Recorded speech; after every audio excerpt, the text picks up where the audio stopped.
Tucson, Arizona. Rita Hillenbrand Stadium. It is the championship game of the inaugural Pac-12 tournament as the regular season champs, the UCLA Bruins, take on the Utah Utes. Utah knocked off Cal and Washington to get here to the finals. And somebody's going to win that trophy tonight for the first time ever. UCLA, they have a pair of one-run wins as they have slipped by Arizona and Stanford to get to the title game. Terrific to have you with us on this Saturday night, along with Pac-12 Hall of Famer Danielle Laurie. I'm Mark Neely. So here's UCLA. They've won more games than anybody in the nation right now, but they had to skim by with 2 run-one wins the last 2 nights. But right in the thick of those wins, the Pac-12 Player of the Year, Maya Brady. Well, rightfully so. Yeah. I mean, everyone knows Maya Brady. She's the real deal. She's been clutch for them, the heartbeat of this UCLA Bruins teams, and she rules them offensively. And I think kind of the biggest thing is the fact that she's just been able to be consistent. Not many people know, but she turned out from an outfielder and moved to the shortstop position. So not only is she trying to deal with that, but she's been that staple for this team in the lineup. An explosive swing. Listen, if the game's on the line, that's a player that I don't want to pitch to because I know she loves those clutch situations. So UCLA taking on a Utah team, playing with a lot of confidence. And regardless win or lose tonight, they're going to hear their name tomorrow for the selection show and be in the NCAA tournament for the first time since 2017, which means Ute softball is back. It's relevant. They're good. They're the real deal. I am not messing around with this Utah Utes team. I mean, you just take a peek at the little numbers here, but this is a team that has zero fear. When they step in the box, they are ready to rock, and they are a team that if I get them in a regional or a super, I don't want it. I don't want to deal with it. Well, they're going to face in the circle Megan Faremo, looking for her 30th win of the season tonight. And you know she's going to get the ball. Megan Faremo is the ace for UCLA. She has been rock solid for UCLA all year long. Mixes speeds well, has really introduced that off-speed pitch more so this year, I think, than ever. Going for her 30th win of the season. Moves the ball all around the zone and going up against a tough Utah team. Leah Bellardi, the second baseman for the Utes, steps in, and we are off and running in this first ever Pac-12 tournament title game.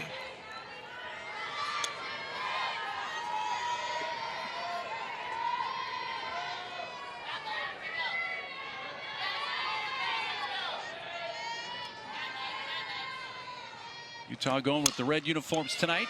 UCLA in the blue and letting that ball roll foul. Jordan Woolery over at third base. Megan Faremo threw a bunch of pitches here 2 nights ago, 139. It was a complete game 7-inning win over Arizona, a come-from-behind win for the Bruins to win by a run. And a full day of rest yesterday, I think, puts her in a position going in to today, feeling good, rested. I mean, anytime you get a full day to rest, recover, get a massage, do what you need to do to get yourself going. Looking for win number 30, the last UCLA pitcher to win 30 in a season, Ali Carta, back in 2015. Now win 29 2 nights ago against the host team, Arizona. Left field, down for a base hit for Bellardi, quickly cut off by Kennedy Powell. But the Utes have a game leadoff hit from their second baseman. Well, the Utes head coach, Amy Hogue, in her 16th season, has put this lineup together, and this is an offense right now. You got Bonster batting in the 2-hole. She's gone deep in this tournament, leading the team with 10 home runs, but they're playing free and easy. And that's even something that Coach Amy Hogue said. She said, usually this is a time where, you know, teams will get tense and there's just that pressure of what this tournament brings, especially being a part of the first Pac-12 tournament. This is a postseason feel all day. But this team is playing their best softball, and if any time is the time to be feeling it and feeling confident, obviously the day before selection show, now's the time. Bodstrom slow tap towards second. There's the flip out at second, safe at first. Anna Vines back playing second base. Got that to Maya Brady for the force at second. And when these two teams squared off earlier, I'll get to that one sec, just good defense here. Good to see Vines back at second base mark. She went down. She did not play yesterday. She actually ended up running into the umpire. So they've added that fourth umpire, and they placed them right behind second base. There was a little pop-up, and Vines collided, so took a little time off. But last time out, Framo threw against Utah. Threw 2 separate times, but 12 innings total, gave up the 9 hits. Just the 1 earned run, had 8 strikeouts. So she threw well a couple weeks ago when these teams squared off.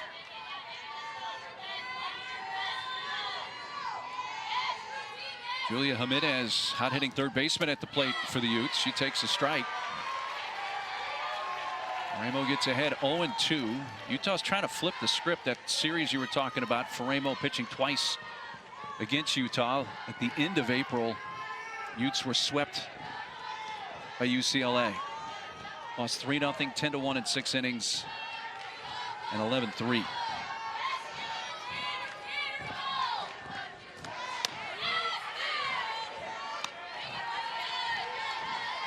Jimenez coming off a big day yesterday in their win over Washington. 3 for 4, a double, home run, knocked in 3. Big day for her.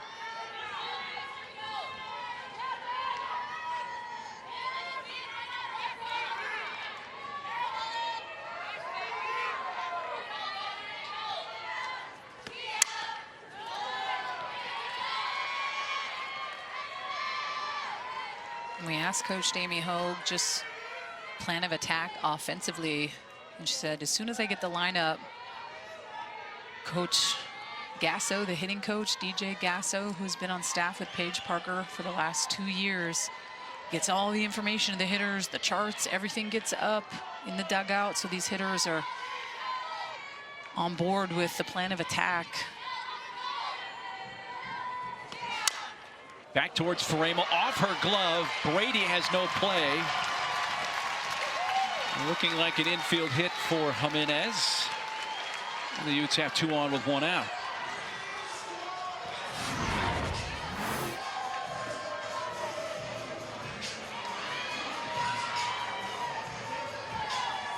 You see Framo kind of reach for it. And listen, when the ball's hit right at you, sometimes it's a little bit deceptive as a pitcher. Is it coming at me hot? How do I get to it? And just not able to glove that one up. It has scored a base hit and gives Jimenez a 5-game hitting streak. Faremo faces the cleanup hitter, Sophie Jaquez.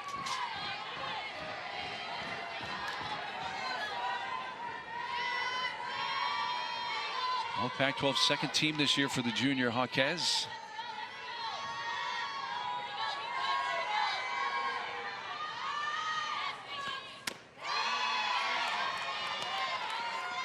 Balls, no strikes. 4 home runs this year for Jaquez. One of those came off UCLA. It was off Brooke Yanez in the April 29th game.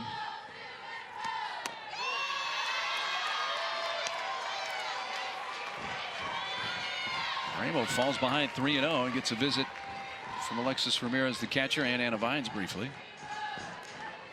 Listen, in this tournament, Utah has been really swinging it. I mean, 20 for 58, 14 runs. They've had 3 home runs. They've never trailed in the 2 games that they've played. And 7 for 19 with runners in scoring position, so 368. And that's what it comes down to, especially once you get into the chunk of postseason play. It comes down to that timely hitting.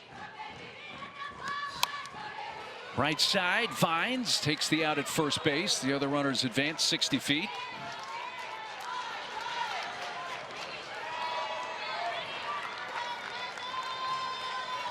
Bonstrom at third and Jimenez at second as Utah trying to draw first blood, and it would be a huge thing for the Utes to get on the board first tonight.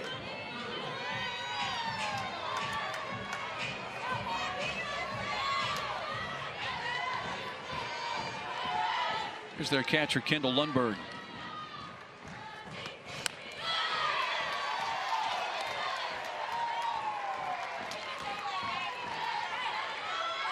Mira's the catcher, got to be careful there. She almost threw that over the head of Megan Faremo, getting the ball back to the pitcher.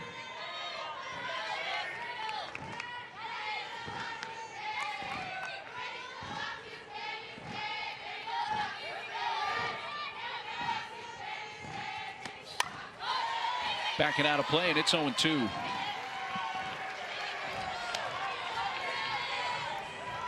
These are the counts where Megan Faremo can turn it on, her time to shine. 0-2 is majority of the time a pitcher's favorite counts, when you can toy with the hitter a little bit. Pitching coach Lisa Fernandez just going out to have a quick chat with everyone. Is this an interesting time with an 0-2 count? A little bit, and I don't know if Coach Fernandez is seeing something with the runners, just calling everybody in to talk about it. You saw Fernandez calling in, Vines calling in Maya Brady.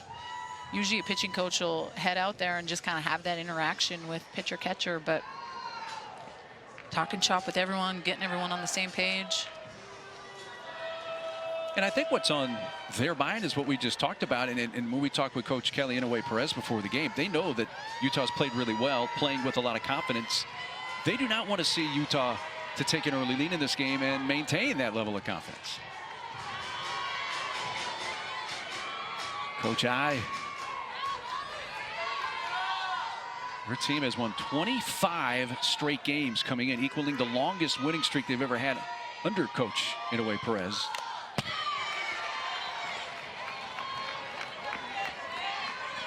I'm not even sure how Lundberg was able to reach that pitch. That was in the other's batter's box. And if I see that type of swing as a pitcher, Faremo, I'm thinking, all right, man, she's swinging at this pitch 4 balls off the plate. So now that's my time to bring something way off. Whether it's the rise ball, you really climb the ladder on something, or you go with the drop and you keep it way down.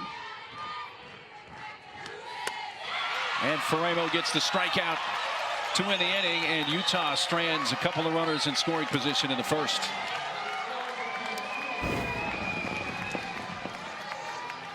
And I'm all about the energy and the fact that we're seeing this right out of the gate. Utah put some pressure on. The Pac-12 Pitcher of the Year says absolutely not in my house.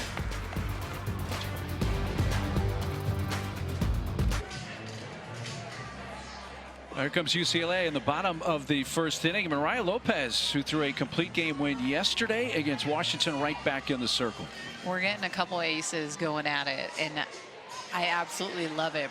Mariah Lopez, the last time she had back-to-back starts was February 17th and 18th. So you are getting 2 aces going at it.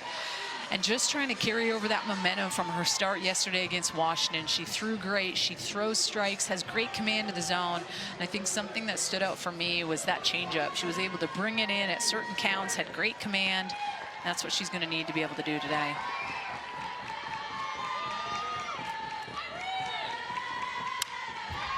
Megan Grant fouls the first pitch away from Lopez.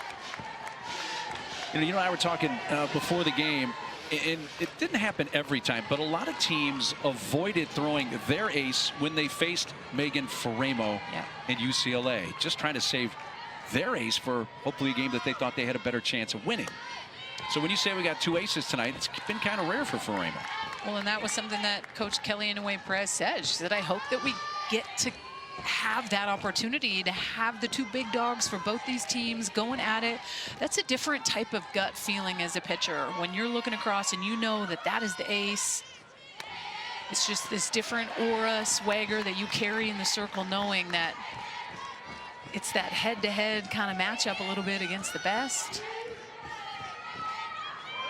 Pac-12 Coach of the Year, Kelly Inouye Perez, 3rd time she has won that award.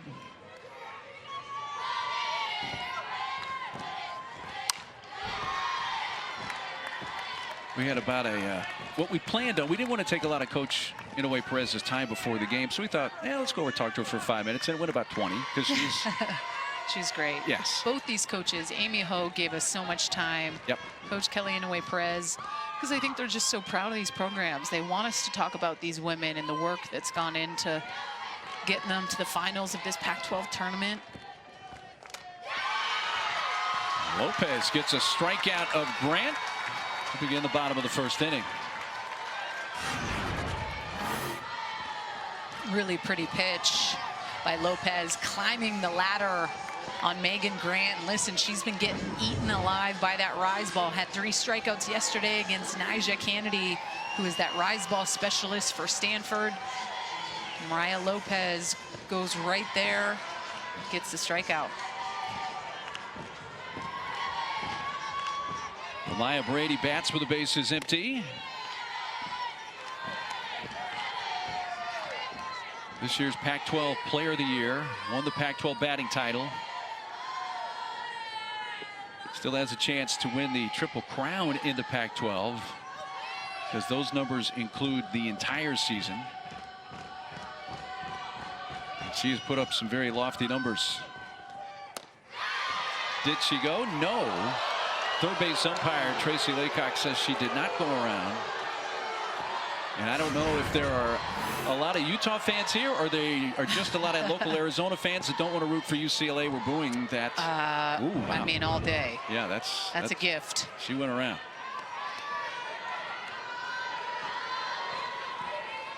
Well, instead of 1-1, it's a 2-0 pitch coming from Mariah Lopez. This one, I think she did show. Appealed again, and she did hold up 3-0. Well, Maya Brady in this tournament, 3 for 7, but 2 of the 3 hits have been home runs. 3 ribbies in this tournament. She loves swinging it in Hildebrand Stadium. 471, 8 for 17, has 5 home runs, 10 ribbies in this park this year.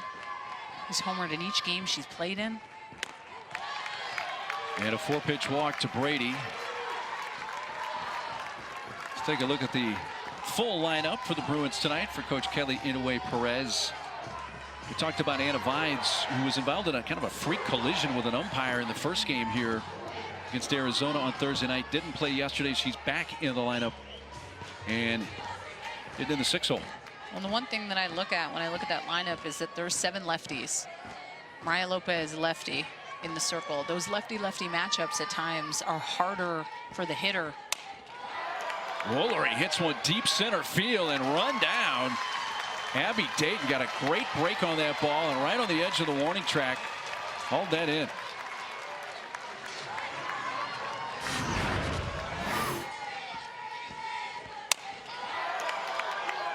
It's a good job by Dayton. Stays on this warning track. Next play right out of the gate.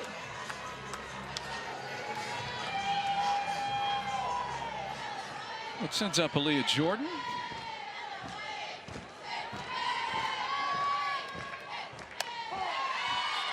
Strike one on the outside edge to Aaliyah.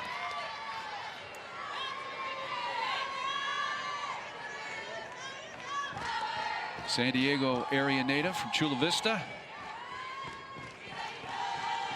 First game this season was March 24th at Oregon, coming back from an ACL injury she suffered early in the season in 2022 at the Clearwater Invitational.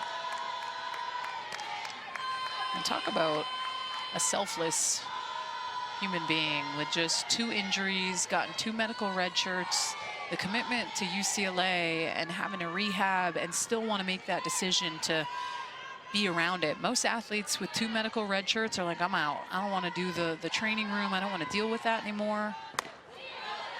But I also think it adds a lot of value to have someone like that, even through the injuries, to be able to be in the dugout, to helping these athletes. And at times, Coach Kelly Inouye Perez said she's almost like a coach at times. She knows so much about the game.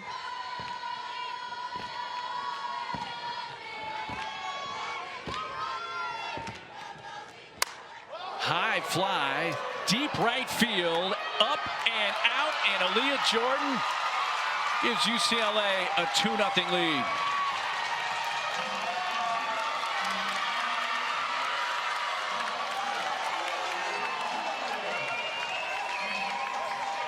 Fifth of the year for Jordan. And she hit one high into the twilight here in Tucson. Well, and Aaliyah Jordan has been 0 in this tournament until this swing, and she got beat on this rise ball a couple pitches previously on the inner half, and that same pitch came, and she just absolutely annihilates it, pulls it to right field, no doubter. And her mom, Alicia, is loving it. You know, the old me, Mark, never would have got like choked up when you see the families. Now that I have kids and they flash to the families, I'm like, dang, like I know what it's like to be a parent, so I can only imagine what Mama Bear is thinking in that moment.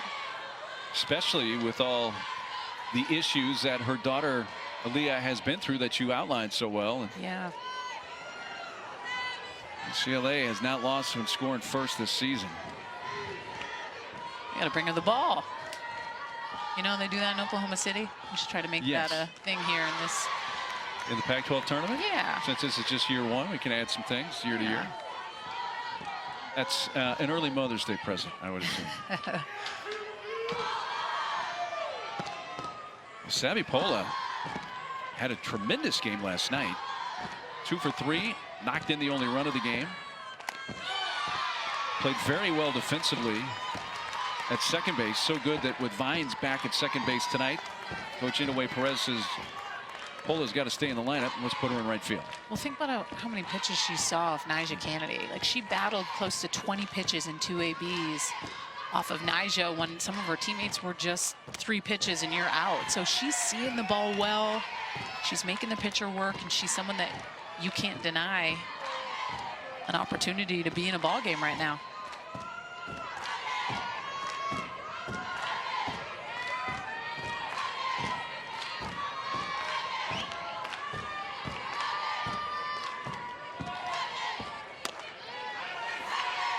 And another deep at bat with Savannah Pola. 3 balls, 2 strikes.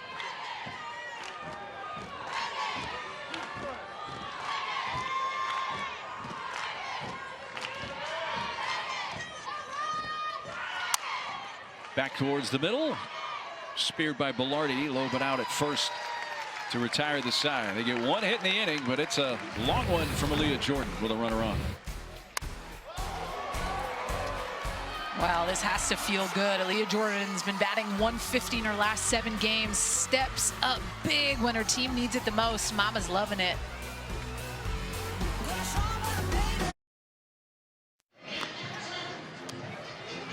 Well, Utah softball is back. They're down in this game right now, 2-0, but it's still early. And the history of Utah softball includes those Women College World Series appearances, the last coming in 1994. They were in the Supers in 2016 and 2017. And win or lose tonight, they're going to hear their name tomorrow on the selection show, and they will be in the NCAA tournament for the first time since 2017.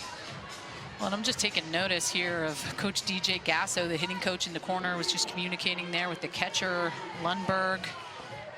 And this is his 2nd year along with Paige Parker. Both those two coming from Oklahoma. And I think that was such a good add-on for Coach Amy Hogue. And I think more importantly, it brought her out of her comfort zone a little bit. I think DJ Gasso coming in hot with this mentality to just, hey, this is what we're going to be about, and I'm going to challenge these hitters. And at times, I don't think Coach Hogue thought that the team was ready for it. And he said, it doesn't matter. This is the things that we want to do. If we want to be elite, we have to be able to tap into these different things. And it's pretty incredible to think about where this team has gone just in that short 2-year period. This is a team that didn't even make the postseason last year. And now, in my opinion, it's a team that I would prefer to not really face. And these two right here, Paige Parker and DJ Gasso, are a big reason for that. Well, if you're going to hire 2 very important coaches, and your pitching coach and DJ, obviously with Mom Patty and working with hitters, etc., you know, go grab a few of the talent from the team that's done so well recently. Why not? And they have made it an immediate impact over the last couple of years. I mean, we all know Patty Gasso's the GOAT, so if you get an opportunity to take one of her kids, hey, we got a little GOAT like here, and DJ Gasso, let's bring him in and kind of tap into that elite level mindset. And they actually did something this fall where they challenged Paige Parker and DJ Gasso, put together this workout plan. It was an hour, and Coach Amy Hogue was like, no way, the team's not ready. And these two were like, hey, it's going to be an hour, we're going to do it. Wow, this ball spanked. Davison hits it into the bleachers in left center field, and that wakes up the offense for Utah.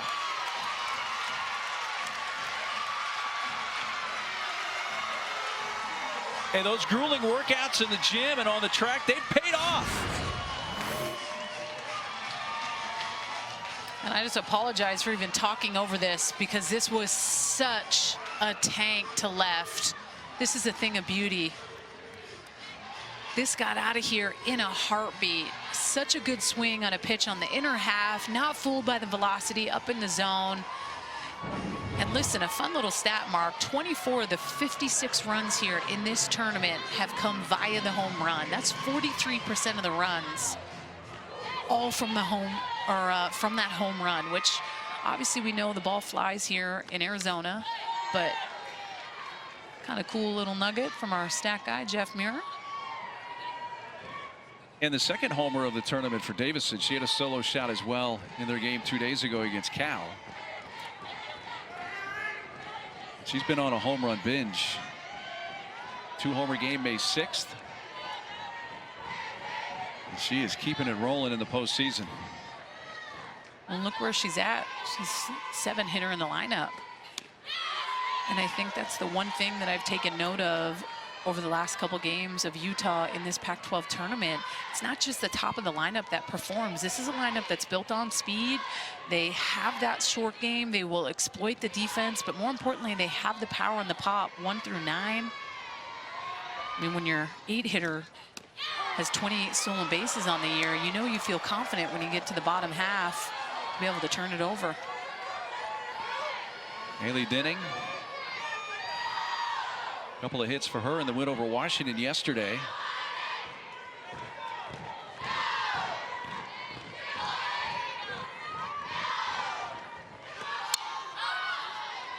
And if you're Utah here, Danielle, yes, you just saw Leah Jordan hit a 2-run home run way out to right field in the bottom of the first inning. But your offense, the Utes, have put something on the board here in response right away.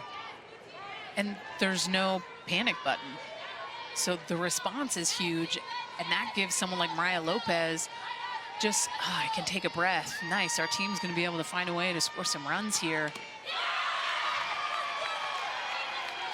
Second strikeout for Faremo. Coming up tomorrow night, Sunday Night Baseball, we're going to take you to Fenway Park. The Red Sox host the Cardinals. Coverage begins at 6 Eastern on ESPN and the ESPN app with Baseball Tonight Sunday Night Countdown. First pitch just after 7 Eastern. Good look. The sun is set here in the desert in Tucson. This is when the weather really gets nice in this area, when the sun sets. That's what I was going to say. It's the only way I'm going to be living in Arizona. Your Northwest roots do not allow you to indulge in really hot weather for any stretch of time. Absolutely not. I like a good sweater weather. Kayla Nelson, the DP tonight, batting in the 9th spot, takes a strike. First action in this Pac-12 tournament for Kayla Nelson, who's a sophomore transfer, spent a year at Oregon State as a true freshman. Last year played all 50 games, was a starter.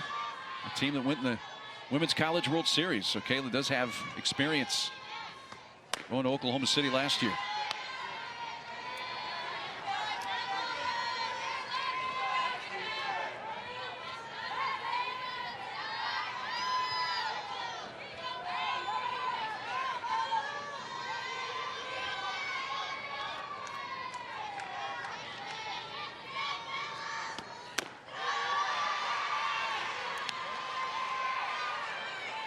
Pitch. I knew you would like that. Ed Cooper, the plate umpire, I thought it was off the plate at some point. You thought it was off the plate? No, Ed Cooper. Okay, because I was going to say, umpire. like, hey, you're supposed to have my backup here, Yeah, partner. yeah, no, we got your back. We got your back. That's ball 4. That one was a little off the plate. That walk is the first issued by Faremo, and it keeps the top of the second going for the Utes and turns the lineup over.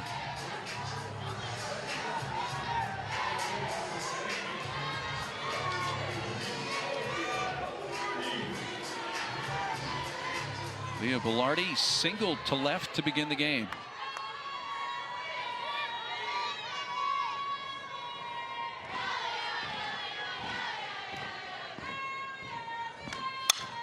Right to third base, speared by Woolery, who is in tight, and throws out Bellardi to retire the side. But Utah on the board with a deep one from Carly Davison. Talk about a statement. This is having Mariah Lopez's back all day. She gives up a 2-run spot to Aaliyah Jordan. Davis says, hey, I got your back. Solo shot.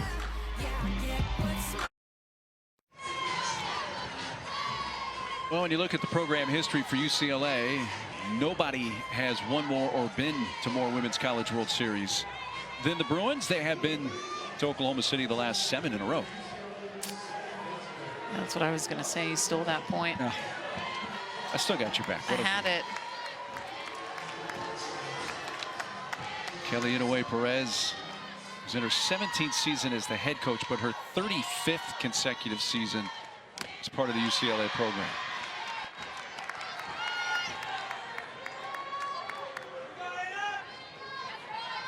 Anna Vines leading off Bruins' second inning.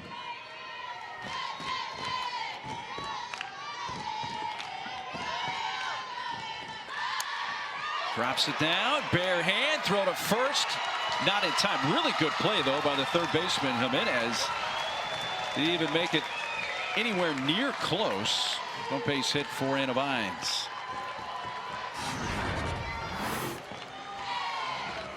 I mean, this is just dirty. She drops it right in front, barrel straight through it, off the end of the bat. Jimenez does everything she can to make it close, but Vines, a ton of speed. Love to see it. It's good that she's back. I mean, she was down, had a collision with the umpire, did not play yesterday, but she's back in the lineup today.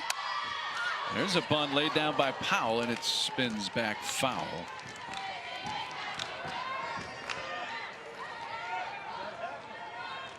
Yeah, you can get banged up a lot of different ways when you're playing this sport, but you don't usually anticipate a collision with an umpire generating that, and it was just one of those fluky things. And as you mentioned, 4 umpires here for the Pac-12 tournament, which is one more than usual. What the postseason is about, though. Yep. Gets them used to what it's like having an umpire just right up the middle. Oh, somehow got out of the way of that one, riding right in on her.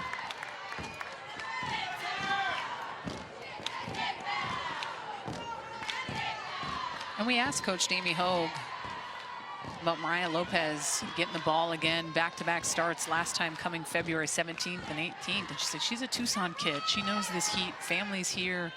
It's a good opportunity for her to understand what it's going to be like once you move into the postseason.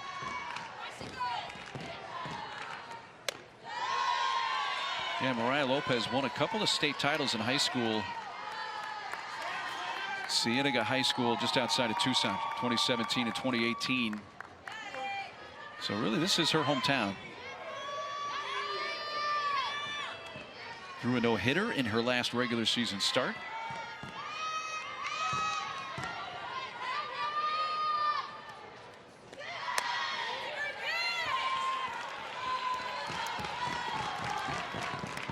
Three balls and a strike from Kennedy Powell.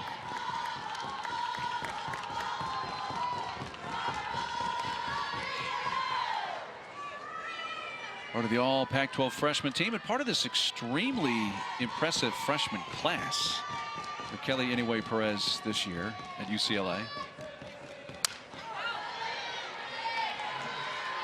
You know, the way the transfer portal and life is now, not only in college softball, but college sports, it still is a big deal to get really good freshmen to come into your program, and UCLA has done that. The game has definitely changed when it comes to transfer portal and the speed dating piece of it. It is very different than what the game used to be like when you start recruiting these kids and going to watch them when they're 12, 13, 14. And a slice foul, long run. Henning sees it drop just out of play. But it's almost like you're late to the party if you don't want to head into the transfer portal as a coach and look to see who's available. Oh, it's a big piece. It's a huge piece. But when you can pull freshmen like Powell and Megan Grant and Jordan Woolery, you know, that's win-win-win right there.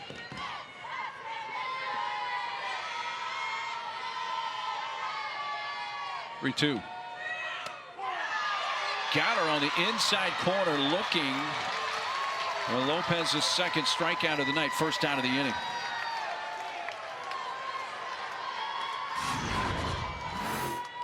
This is such a pretty pitch, Mark. She just paints the corner with the backdoor curveball right underneath the hands of Powell. The spot, everything is what it needs to be in that moment at a 3-2 count. Perfectly executed by the battery.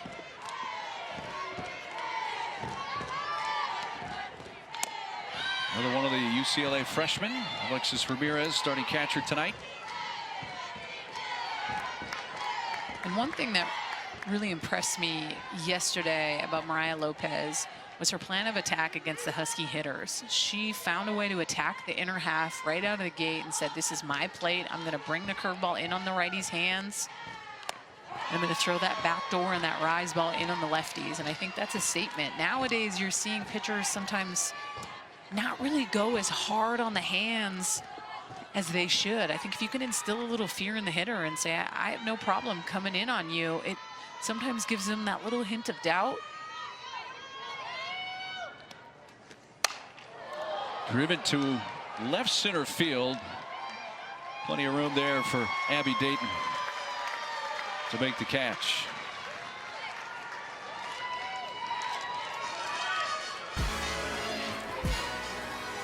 Well, the WNBA season begins Friday. We'll bring you Brittany Griner's return to the court. Mercury take on the Sparks in LA. Coverage begins at 11 p.m. Eastern on ESPN and for the first time on ESPN Plus.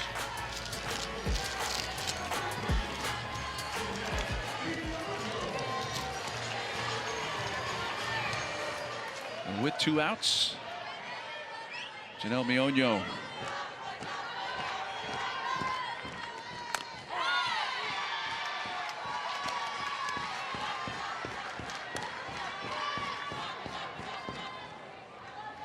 Mionho, who spent 3 seasons playing on this field for Arizona in her first year with the Bruins, and has a hit in each of the first 2 games of this tournament. Pretty pitch by Lopez, spinning that curveball away. Sometimes those lefty-lefty matchups tend to favor the pitcher a little bit, especially when you have someone like Mionho, who's so good at being able to run through the box and track the pitches as a slapper. Makes it look easy. 2 Ks in the inning for Mariah Lopez, who works around that leadoff bunt base hit by Anna Vines. And after 2, UCLA 2, Utah 1.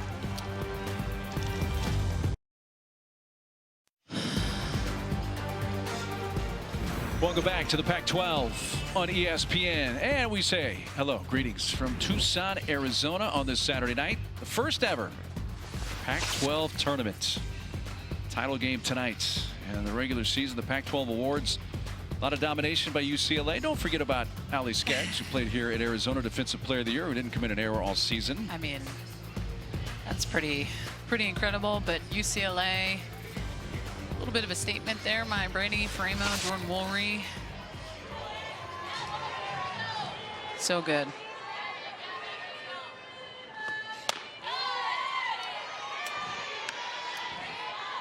Part of the order up for Utah. Top of the 3rd inning.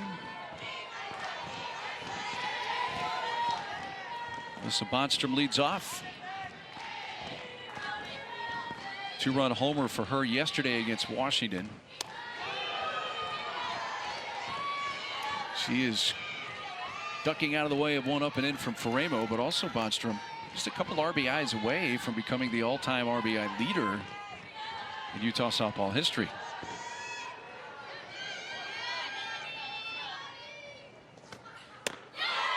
There's the off-speed pitch on 2-0. Well, look at the count.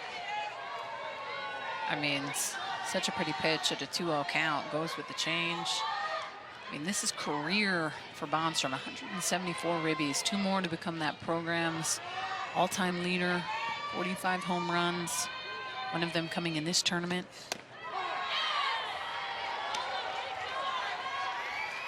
And I go back to 3 pitches ago when Megan Framo almost beamed Bonstrom with the up and in heater. And then she's come back-to-back pitches with the change and then the back door on the outside corner. That little hesitation for a hitter of like, dang, she almost threw 70 at my face.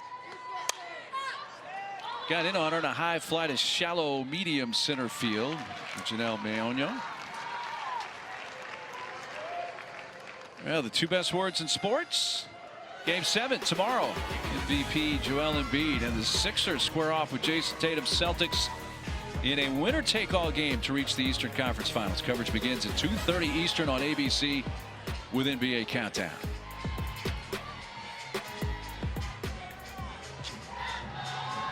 My partner is all happy tonight because her hometown Seattle Kraken on the NHL side won tonight to force Game 7. Game 7 against Dallas. But just even going back to the effectively wild mentality at times as a pitcher, sometimes when you just kind of zing one, you give that hitter that moment of like, dang, she really just do that? She just kind of threw that up at my face. You don't always need to be perfect as a pitcher. Yeah, I'm sure you never did that at any point in your career. Hey. I never intentionally tried to hurt someone. No.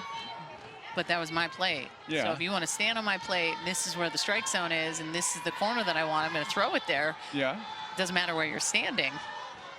But most pitchers have to have that mentality when you're out there in the circle. Like, this is my plate. I'm going to throw it where I want.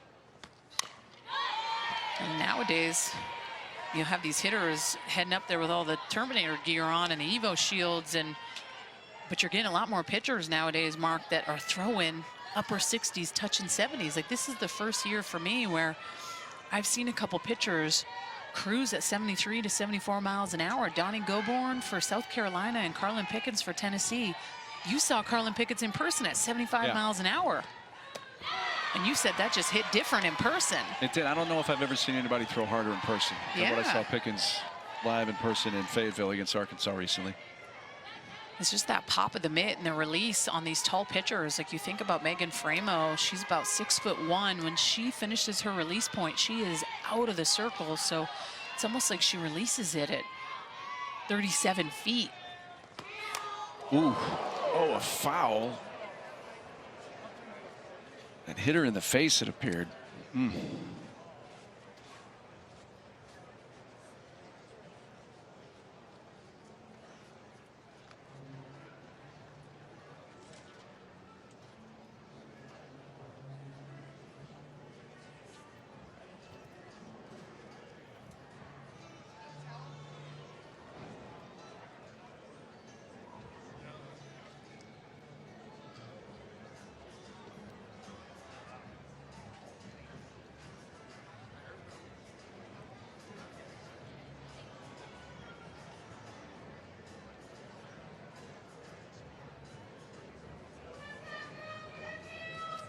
As they attend to Julia Jimenez, we will step aside.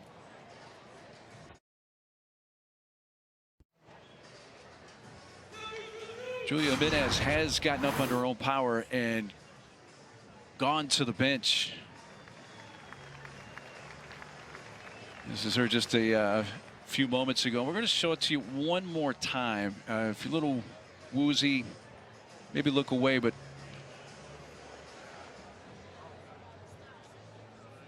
foul ball got her hopefully below the right eye. Yeah. And not directly in the eye.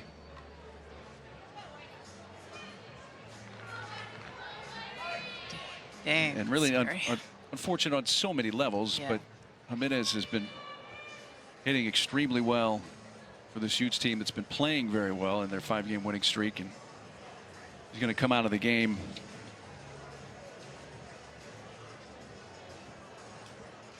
Like Haley White is going to take her spot and continue this at bat. As Coach Hogue talking with our umpiring crew here, that Mike Bartling and plate umpire Ed Cooper.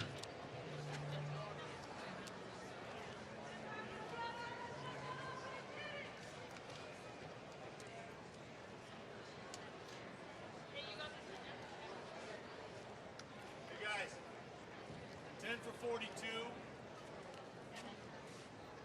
So Coach Hogue talking with White,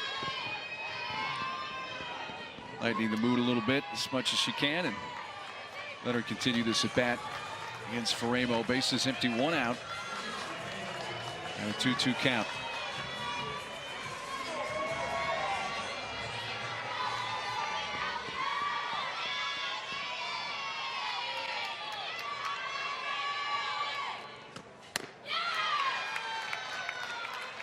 And a strikeout for out number 2. Third K for Faremo.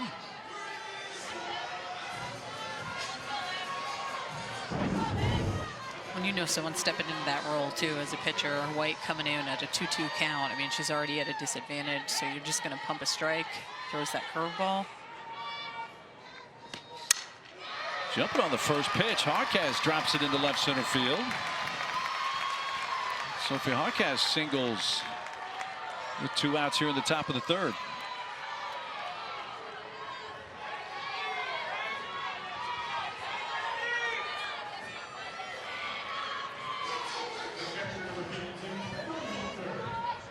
Second hit of the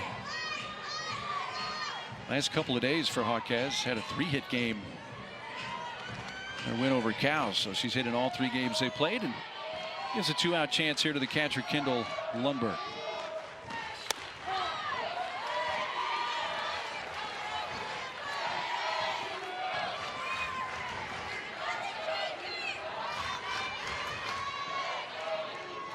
Kendall, a strikeout victim her first time.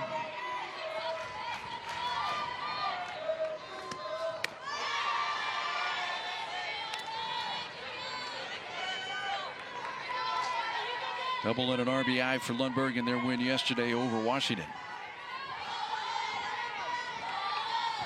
Going to be making Faremo going on her 50th pitch. Utah has definitely made her work.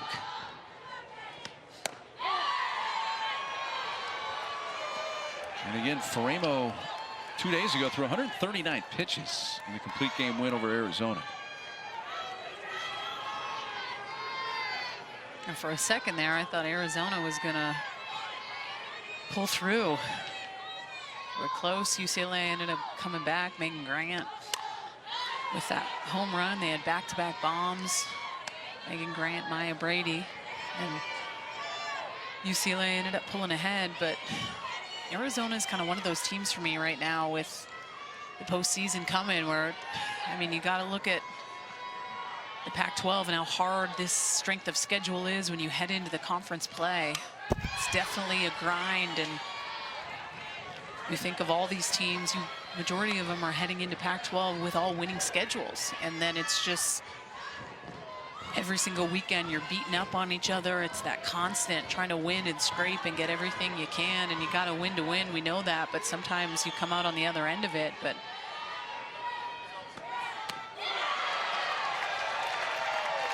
she fans Lundberg for a second time and ends the Utes' 3rd inning. Midpoint of the 3rd, 2-1 Bruins.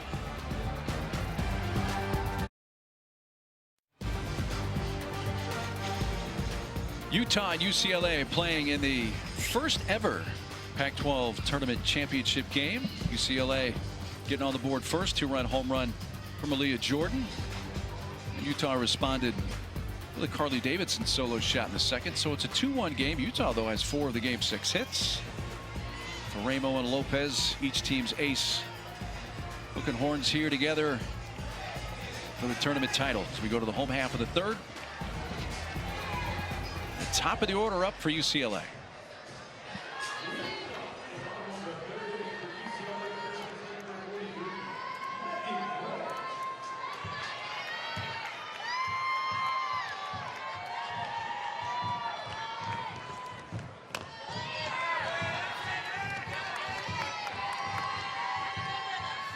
Grant, a strikeout victim her first time. Haley White stays in the game and takes over at third base. Julia Jimenez.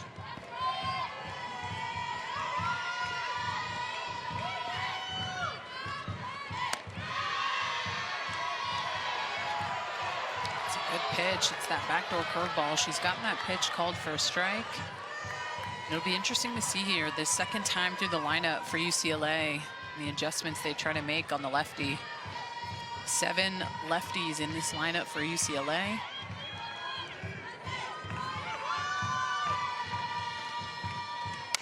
Grant hits one to the alley in right center field. It's at the base of the fence.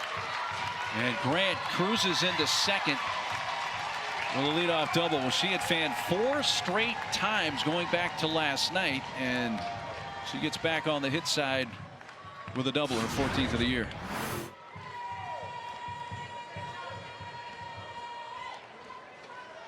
Good piece to the right side.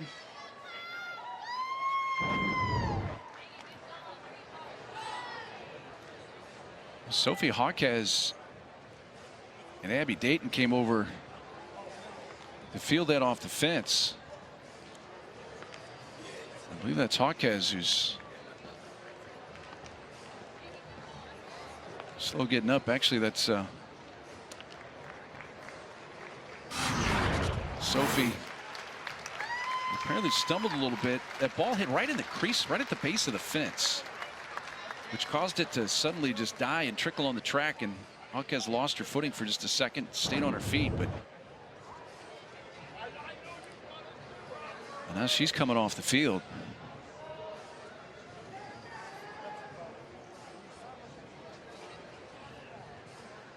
And just here in the last inning or so, a couple of injuries has taken 2 of the starters now out of the lineup for Utah. Coach Amy Hogue just getting battle tested right here. Utah, a couple players within the last couple outs. It's, Shelby Ortiz going to take over in right field.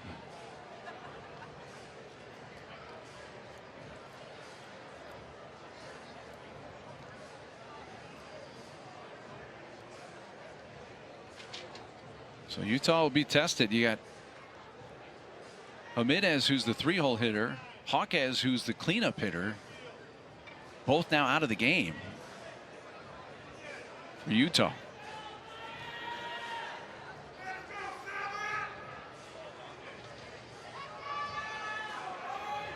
Kelly Gooden's going to run at second base for Grant. And Maya Brady comes up for UCLA.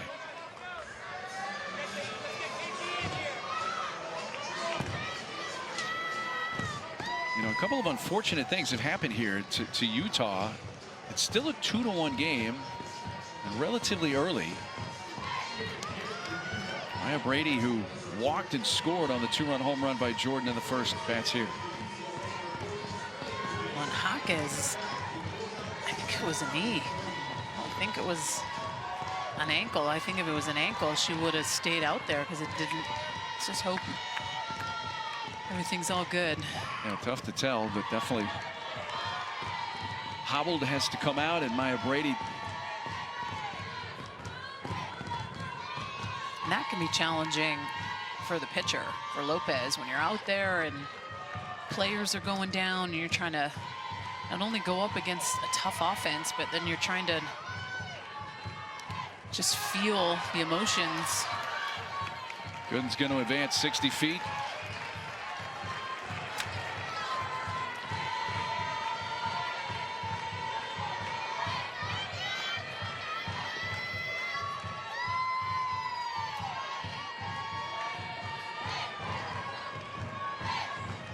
The infield creeps in now for the Utes. RBI chance here for Maya Brady with nobody out. Now this one kicks away, and here comes Gooden, who will score, and it's 3-1 UCLA. So back-to-back pitches in the dirt. Scores Gooden. Yeah, back back-to-back pitches, Mark, that aren't even close. It's almost like she just doesn't have that grip on her hand when she's trying to spin the curveball.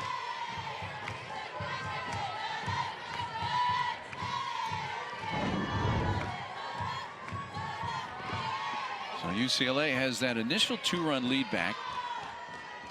3-0 count on Brady, who walked on 4 pitches her first time up and does so again here. And if I'm Paige Parker, I'm thinking about calling a timeout here soon. Just be able to go out there and just kind of calm the pitcher down a little bit. Like when 2 of your best players have gone down in a matter of a 10-minute span, I don't care what you say, you feel that as a pitcher, because this is a game that you play on emotion, and this is a Utah Utes team that definitely is fired up by each other. They're so locked in together. When something like that happens, it just kind of like rattles you a little bit.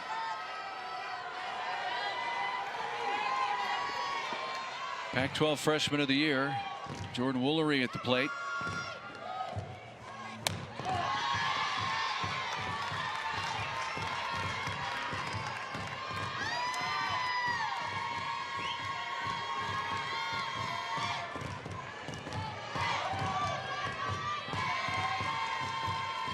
Woolery hit the ball well, but lined out to the center fielder, Abby Dayton, back in the first inning. 0-2.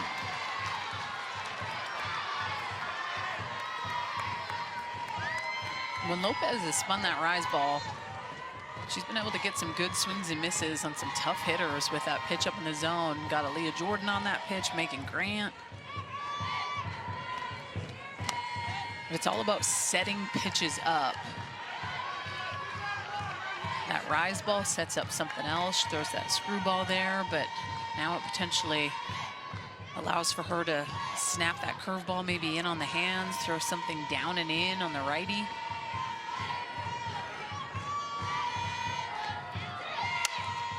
That's through the hole on the right side. A base hit for Woolery, her first of the Pac-12 tournament. 2 runners are aboard for Aaliyah Jordan, who sent one into the Tucson Knight her first time up. She was someone that is not going to get beat on the same pitch. That's not a huge miss by Mariah Lopez. That's a rise ball up and in. She's able to get her hands inside that pitch. She's, like I said, was 0 for until tonight. You see Coach Paige Parker going out there, getting everyone to just take a really big, deep breath. That quick check-in is so important, I think, for Mariah Lopez and White, who's now out there playing third base, just to connect with everyone.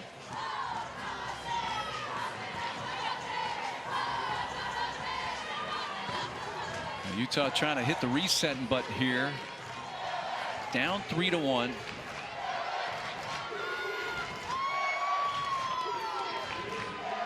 Here's Jordan, who's home run first time up, her 5th of the year.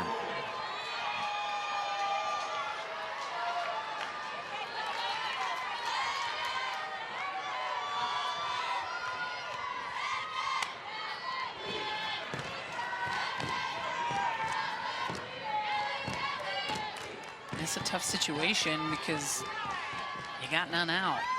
You don't want to walk someone like Aaliyah Jordan, but you also know she just took you deep. Her last at bat, want to try to find a pitch you can throw to get her to chase something off the plate. It's a good curveball.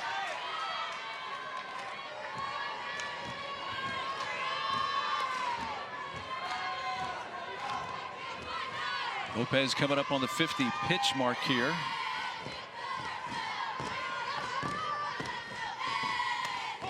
Goes right back to that same spot, hits it again, and gets ahead 1-2. And I go right back to that spot, except I take it another ball and a half off, especially in a 1-2 count. See if you can try to get Aaliyah Jordan and just chase something on the outer half, use the defense.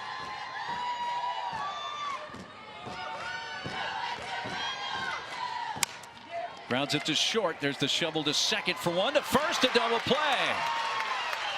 Davison to Belardi to Bonstrom, 6-4-3. And Utah turns their 19th double play of the season.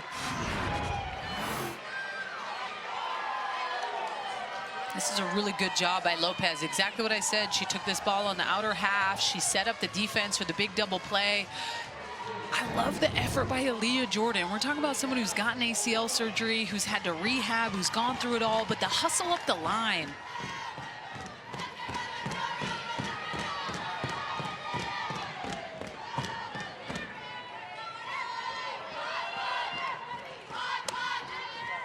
Maya Brady now the lone base runner. She's at third. Savannah Pola, Bruins hitter, grounded out her first time up. But if Pola's last several at-bats going back the last 2 games are any indication, it's probably going to be a long at-bat because she has gone deep in the count by every time up. Yeah, she's scrappy in that 5 spot. Does a good job seeing a lot of pitches. It makes you work. Jitaway Perez get the headset when we come back from the next break.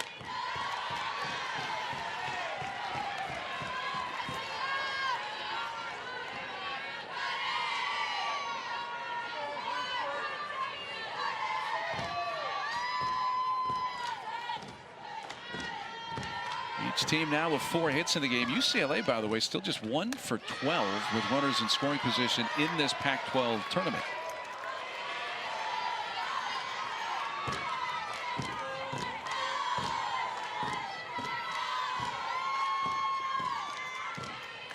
Utah trying to limit the damage here in the third. A run in. A 3-1 pitch to Pola. And she's on with a walk. Another really good plate appearance. Savvy Pola.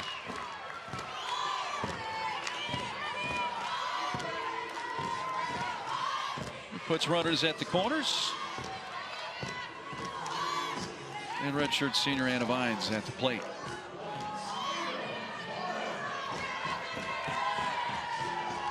UCLA trying to win their 26th straight game and in the process win the first ever Pac-12 tournament championship.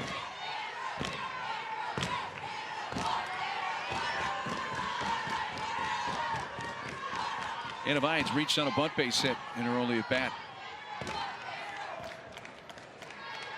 And White for Utah is creeping up, knowing that Vines does have that speed.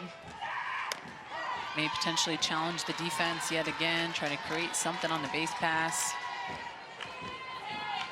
Danielle, this seems like a big hitter to me for a couple of reasons for Utah. I mean, let's face it, with the recent injuries, the energy in the place has kind of been drained away here in the last 10-15 minutes.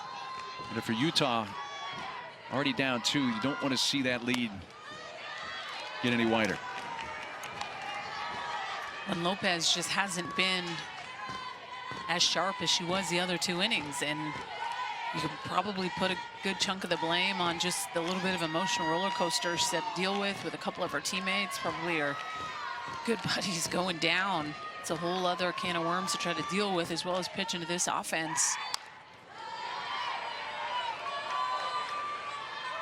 Count evens at 2-2 on Anna Vines.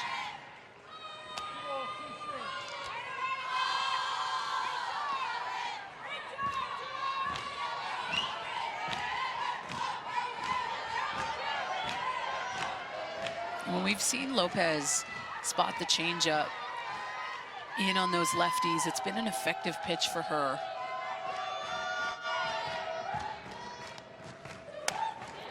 Spins her around with one inside, and it's a full count.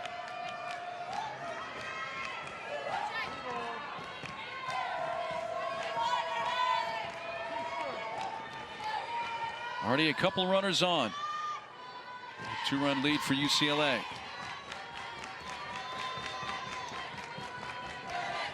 Three-2 pitch from Mariah Lopez. Foul ball.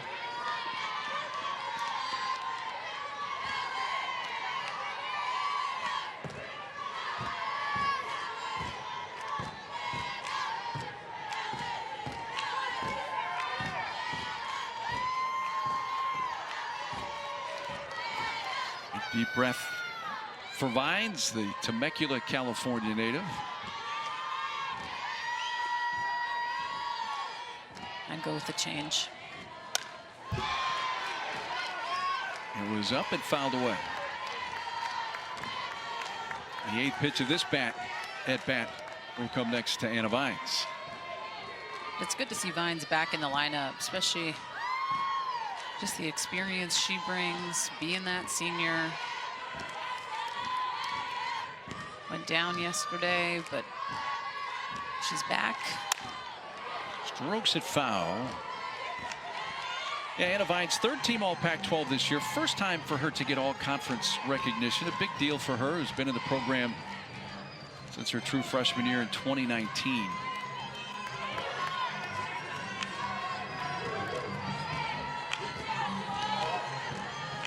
Became a starter in the 2021 season.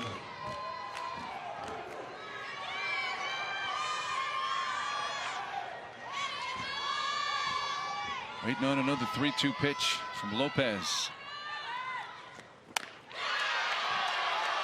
A little bit inside, not by much. Back-to-back walks. That loads the bases. I want this. I know you do.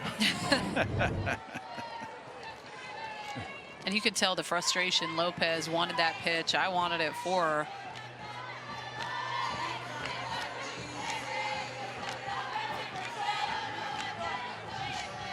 So UCLA is going to go to the bench.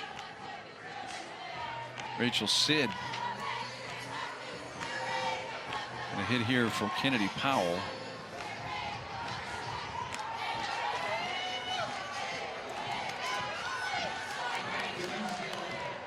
It has been a long bottom of the 3rd.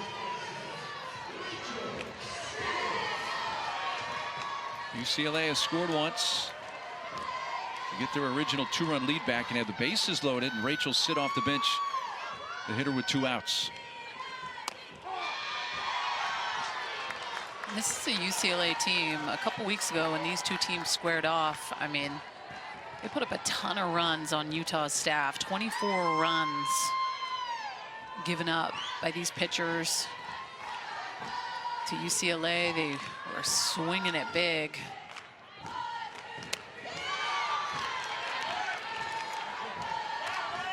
Rachel Sid 0 for 4 so far in the tournament. A couple of at-bats against Arizona, a couple more against Stanford last night. Oregon transfer, spent 4 years there, now a 5th-year senior. Chopper to the right side. Belardi gathers and throws her out, and it was a bit of a marathon with a lot of twists and turns for Mariah Lopez, but she limits the damage to just the 1 run. Winner of this game takes home that first ever Pac-12 tournament championship trophy. Coach I when we come back.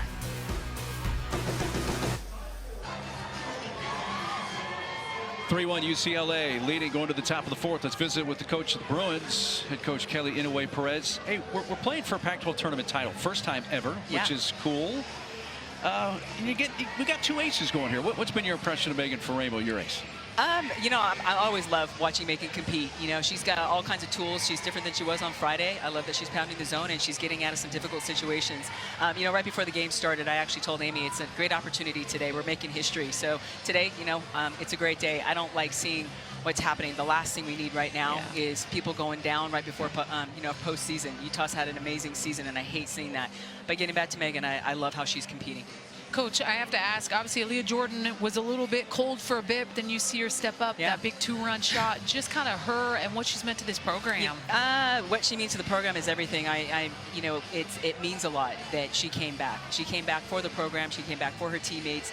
It was a big statement to go through literally rehab for the 3rd time in her career. I'm just grateful that she had the opportunity, and we all love that she's here as a leader and as a part of this family. And I think as a hitter, it was kind of funny right before her at bat. she had told Jordan, she's like, wow, I haven't done anything to really help as far as, you know, in this tournament yet. And Jordan they were kind of jabbing back and forth, and Jordan's like, seriously, Aaliyah Jordan? And then she goes and does that. So literally when she came around, Jordan said, you have a batting average now. So that's a positive. Quickly, before we let you go, a few hours early, happy Mother's Day. Oh, Kelly thank you. I appreciate it. To all the mothers out there, too. To my mom, I love you. Happy Mother's Day. Thanks so much, Coach. Coach I's made some changes. Sid staying in the game. She's going to play third base. Gooden staying in the game to play left. Woolery moves over to first.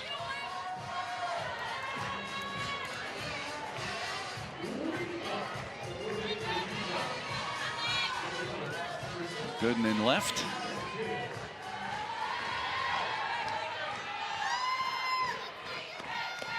Let's see how Utah responds here. They huddled up as a team outside their dugout during that last half-inning break.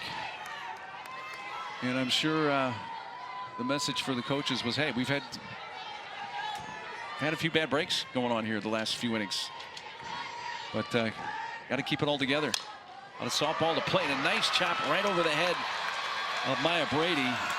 And Abby Dayton, base hit, gives her a 7-game hitting streak and a season high for her.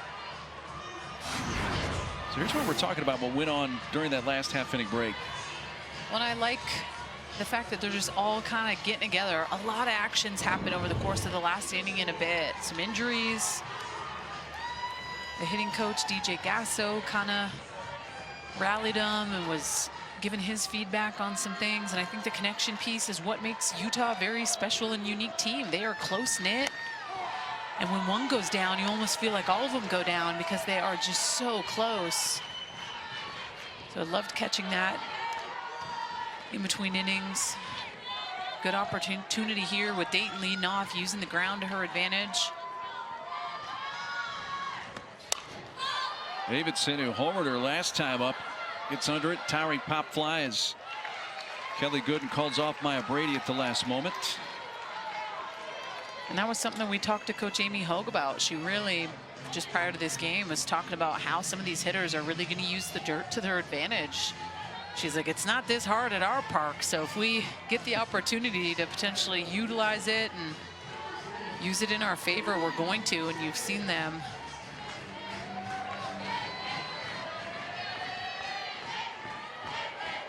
One on, one out. Haley Denning, Utes hitter. Tap off the glove of Faremo and finds who was coming up the middle to try to possibly make a play. Scoops it up but has no play. And it's 2 on with 1 out.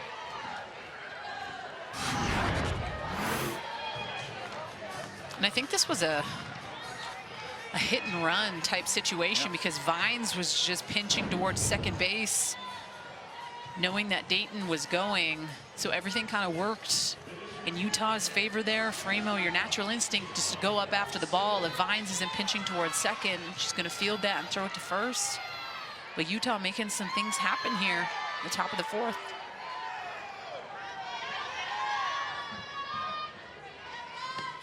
Nelson, fair, down the left field side. Dayton scores. Denning scores. We're tied. Kayla Nelson, a 2-run double, and it's 3-3.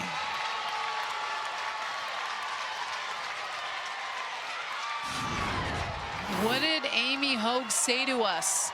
We're putting Nelson in the 9 spot because she does a great job of covering the high heat. And this is a prime example right here. This pitch is up and away. She hits it to the left side, sees it deep in the zone. She could not have hit it to a better place. And this crowd erupted. The Utah fans travel great. Utah jacked about it. And that is a clutch AB from the 9-hitter. Coach Hogue is going to send out a pinch runner. Jordan Gasper is going to run for Nelson, who gets a nice hand as she comes off the field. I'm trying to understand the dynamics of the crowd here. There's definitely a pretty good size of UCLA fans as well as Utah fans, but I think the local people from Arizona are just so anti-UCLA that they are behind Utah in this game. I mean, can you blame them? Well, no, there's a lot of history between those two legendary programs that have the most Women's College World Series championships of any two schools. Top of the order, Aaliyah Belardi. I'm saying he's a Utes fan.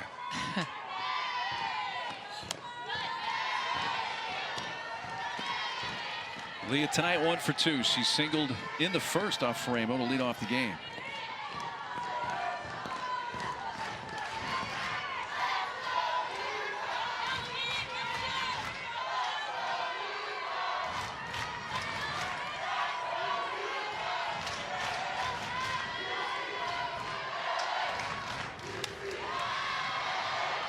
Really good job by Utah this inning, Mark. I mean, Dayton with just the clutch leadoff base hit, slapping it over Brady's head, passing on that momentum, and I think with everything going on, that little meeting of the minds, getting everyone connected, and hitting Coach DJ Gasso, talking to everyone, those little things are so important to keep the connection of the team going.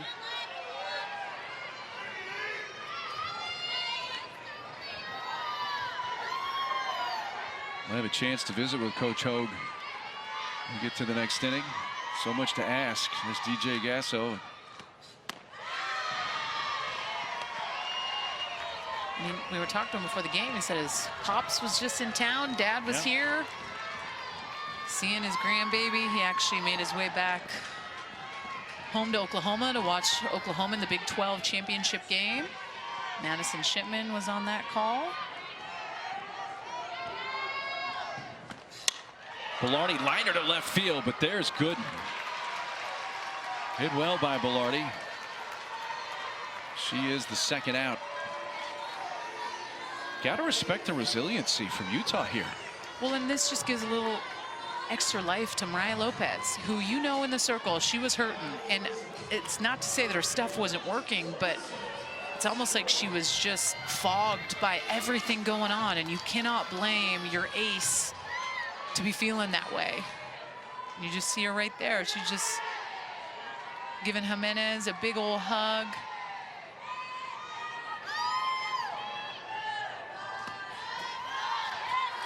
Happy to see Julia Jimenez still has that ice pack underneath her eye, but moving around in the dugout.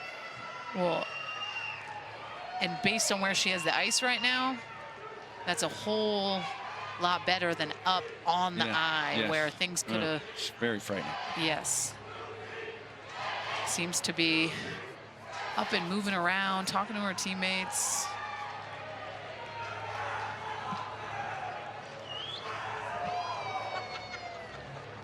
Lisa Fernandez came out to talk with the Bruins. Coach Hogue used that opportunity to visit with her team, and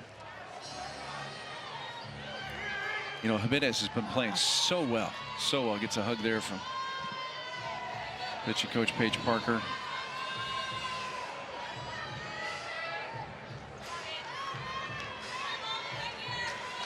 Two-run double from Kayla Nelson has tied this game for Utah here in the top of the fourth.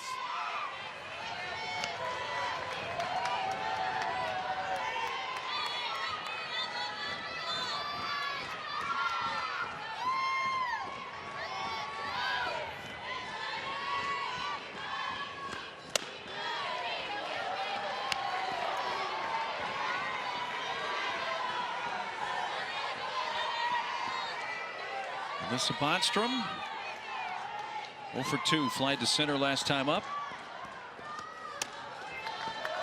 And Faremo, wow. Did you just pitch around her there? Or just lose location?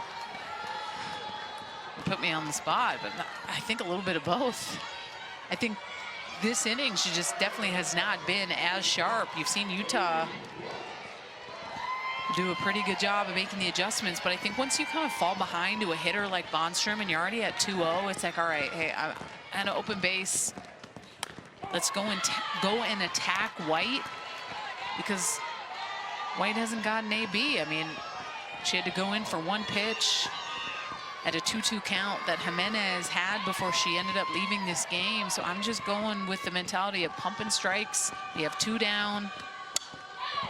Who would you rather attack in the moment? White, who has limited at-bats in this tournament, or Bondstrom?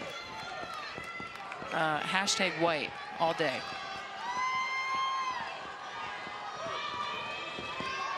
Ramo ahead, no balls, 2 strikes.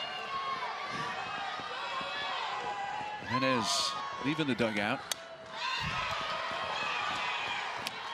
Getting some more hugs.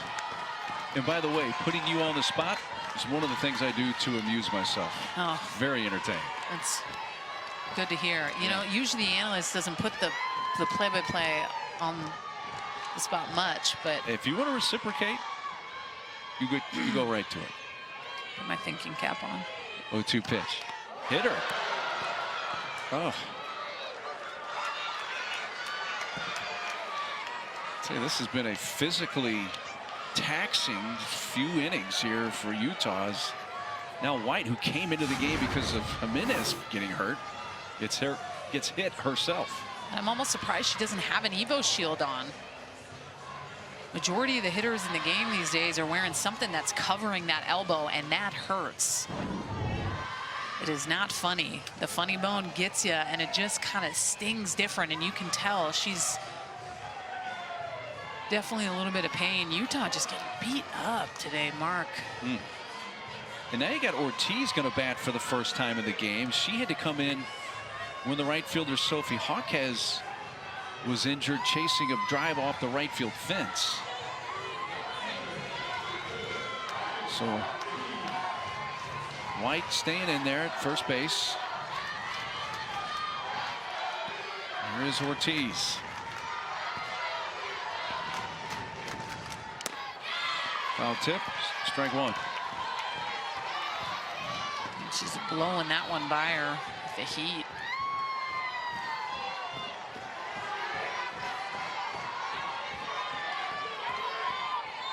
First at bat of this game for Ortiz. They have 2 RBIs in their win over Cal 2 days ago.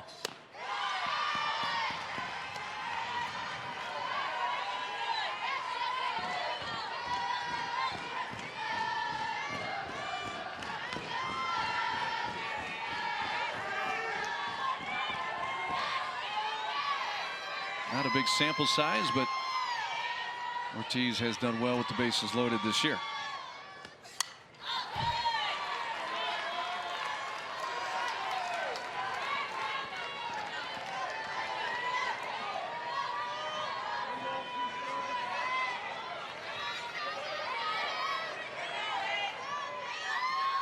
Utah has 7 of the game's 11 hits. Battled back from 2-0 down and 3-1 down to tie this game. And now have their first lead. Ortiz, an RBI hit to left. 4-3 Utah.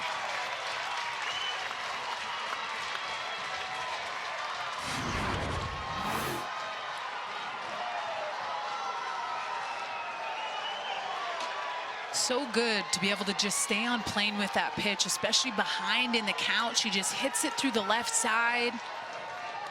Really good piece of hitting.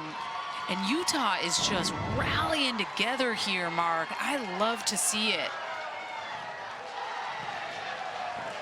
Well, the 8 hits allowed by Faremo, the most hits she has allowed in a game this season. And she will exit. Pitching change. Bruins timeout in Tucson.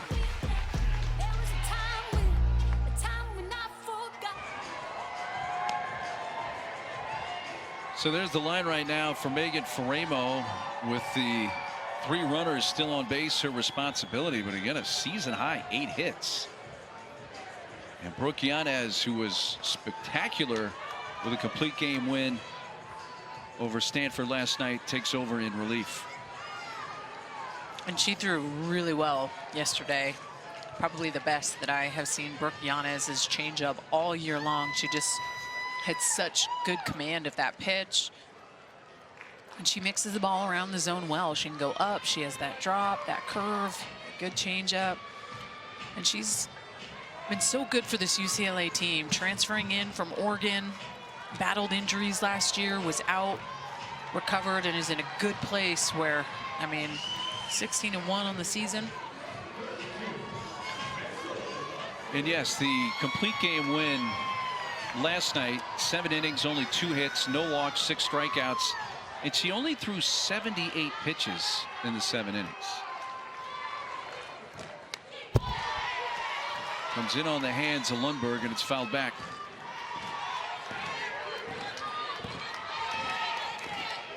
Not a bad line. Love that there's no walks. Means she's pumping strikes. She's getting ahead of these hitters.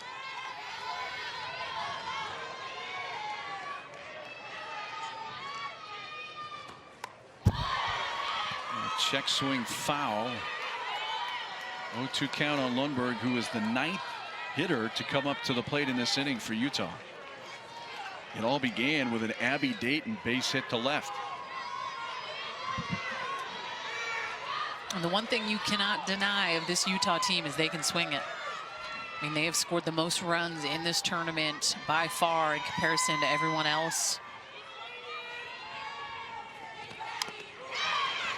Staying alive.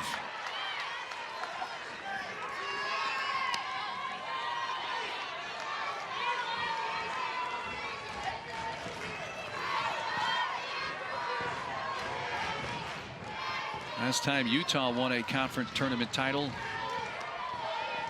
was 2006 when they were in the Mountain West Conference. Been in the PAC12 for 11 years. But this is a team that, I mean, they've put up 18 runs and are batting .364 as a squad. And that's tough to go up against as a pitcher, because you know that they're going to be scrappy, they're going to be tough, they're going to find a way to put the ball in play.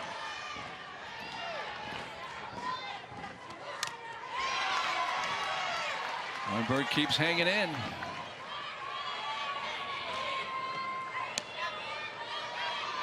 Well, Utah came into this game hitting over 300 on the season as a team.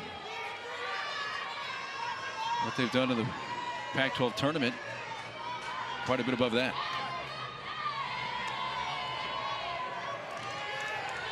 I think they're definitely rallying behind each other. A lot's gone on. Out to Vines at second. That will end the inning, but 9 batters come to the plate. And Utah scores 3 to take the lead. The Utes get off the mat and take the lead in Tucson.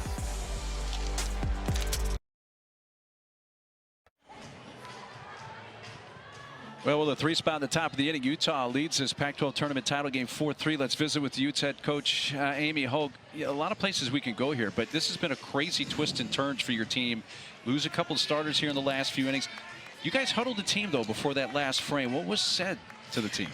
Well, I'm sure you could hear it from up there. Coach DJ shouted it so loud, but, you know, it's that time of the year where it's next man up, you know, mentality. So we have kids out there on the field that have played plenty of innings for us, and moving forward is what the plan is. And he shouted that, and they did it right there and got us the lead.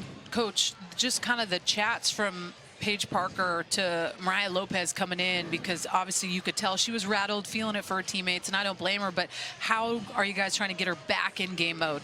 Well, we told her at the end of that inning, look at the scoreboard, because it didn't feel like it was 3-1 and we were down 2 runs. It felt like it was 8-1. Yeah. But when you looked at the scoreboard and there's 4 hits for each of us and we're down by 2, she believes in her hitters. I said, come on, give some faith to your hitters, and then look at the scoreboard when we're done with this inning. And sure enough, it looked a little better. I told her to look at it, and she's like, yeah, that's fine. We'll leave it there. We appreciate the time. And by the way, Coach Hogue, a little early, but happy Mother's Day. Thank you. I love those 3 kids, mine. I'm going to tell them to make sure the house is clean right now. House has to be clean for Mama Bear when she gets back, you guys. Yep, go Utes. You know, she's right. And you don't hear many coaches say that when they're only down 2, but it felt like it was 8-1. But she read this place perfectly. It did seem that way. And everything, was just piling on for them. And it definitely felt like all the wind was out of the sails there for a hot minute. But I think just for her to be able to say that, like, you got to have the trust in your hitters, and that quick little pep talk by DJ Gasso. And then it helps for a pitcher when your team's able to go put a 3 spot up and give you the lead in the bottom of the 4th. We had a great chat with Coach before the game. Coach Hogue said, what are you guys going to do for the selection show tomorrow?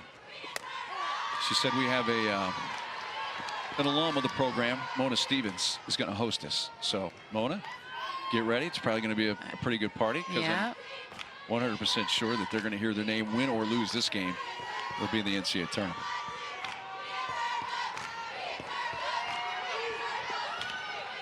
I'm sure they'd be a lot more relaxed and happy, though, if they were to take that trophy home.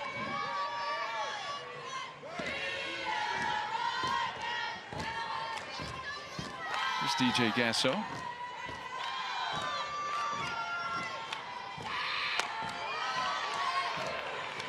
Three balls and a strike. Alexis Ramirez leading off UCLA in the bottom of the 4th.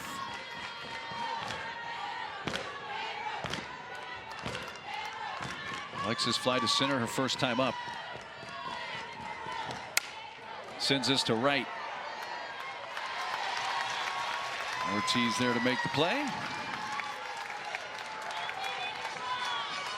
Well, pitching coach Paige Parker, it's her first year calling pitches. Amy Hogue has done it her whole entire career, all 16 seasons that she's been at Utah, and Paige Parker said she wants to do it. Coach Hogue was like, man, are you willing to put in the work? It takes a lot of time. She says, yes, I'm willing to put in that work. You put that trust in me. And Coach Amy Hogue strictly works with the defense now. I'm sure they bounce ideas back off each other, but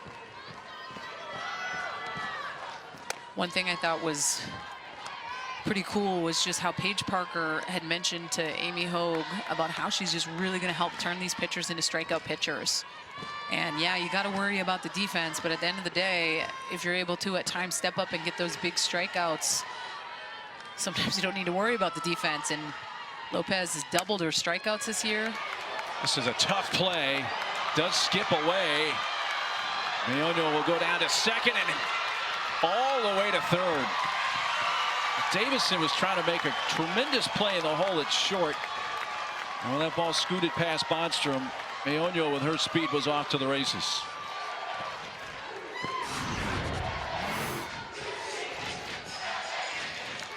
Well, this is all Davison can do. She's deep in the hole, and it gets by Bondstrom, and then it gets by Ortiz and right, and way too much speed by Meoño in that 9 spot. So it's a single E6 on the throw, and there's the tying run at third base with one out, the top of the order up.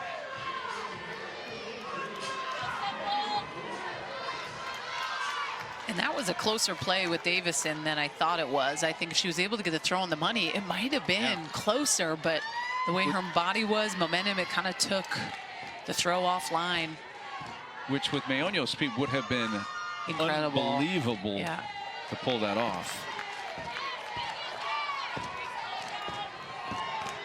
Grant. Doubled her last time up, her first hit of this Pac-12 tournament.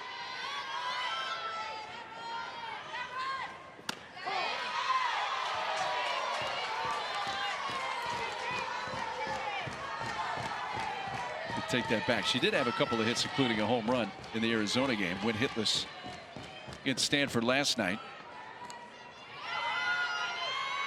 Like that, a huge home run in that win over Arizona. Skies this foul. Will it stay in play? Right to the bottom of the screen above the dugout.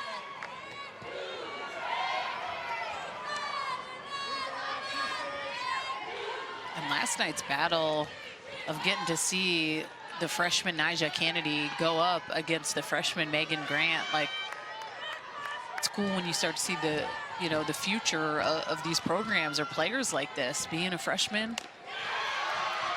It was outside. Was it, Mark? Yes. Yeah, it was. All right, fine. I'll give that to you.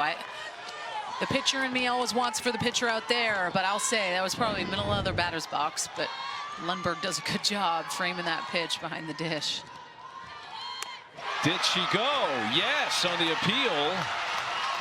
That's a big strikeout because it's going to bring up Maya Brady, who they really have taken the bat out of her hands tonight. She hasn't seen a strike. We'll see if she sees one here. And just exploiting the up pitch. And that's a pitch that Grant tends to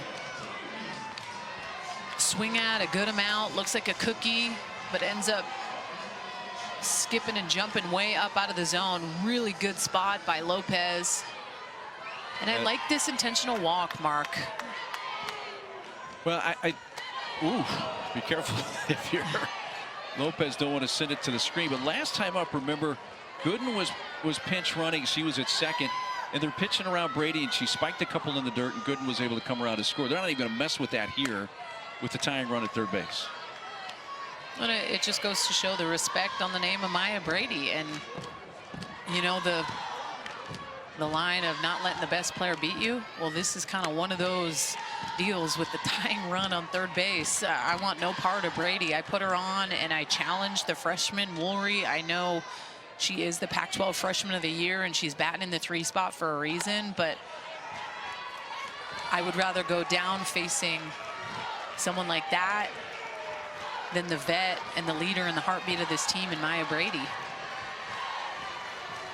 Brady walks for a third time, this time intentionally, the real intentional pass.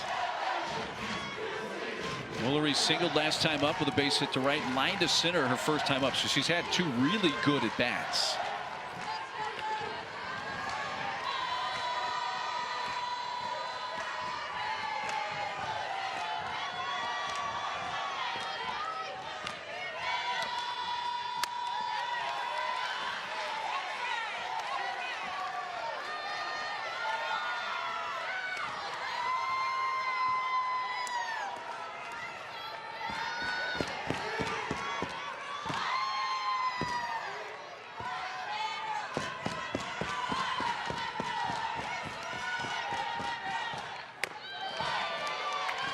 Two and nothing. Now Lopez in a little bit of a pickle here. 2-0 count. No, you need to bring something. If I'm Woolry, I'm thinking backdoor curveball on the outer half, trying to punch it through the right side.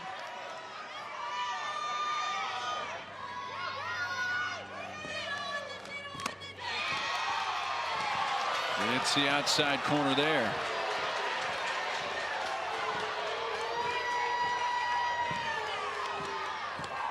Coach Kellyanne Perez coming out, talk to the umpire a little bit, but let's be realistic. That pitch wasn't being called last inning. It wasn't. I know. That will be fair. It ties the game. Aoño scores, quickly cut off by Denning, which kept Brady from advancing to third, but it is now 4-4 as Woolery has her 46th RBI.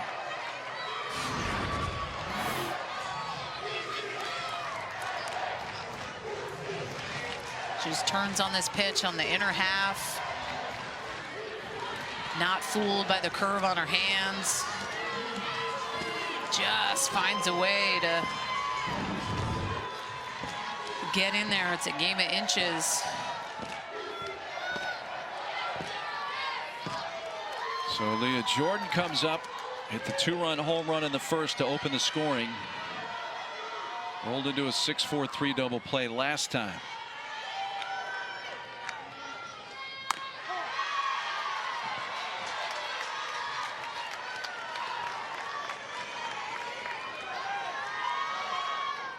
We've seen Aaliyah Jordan take that curveball on the outer half.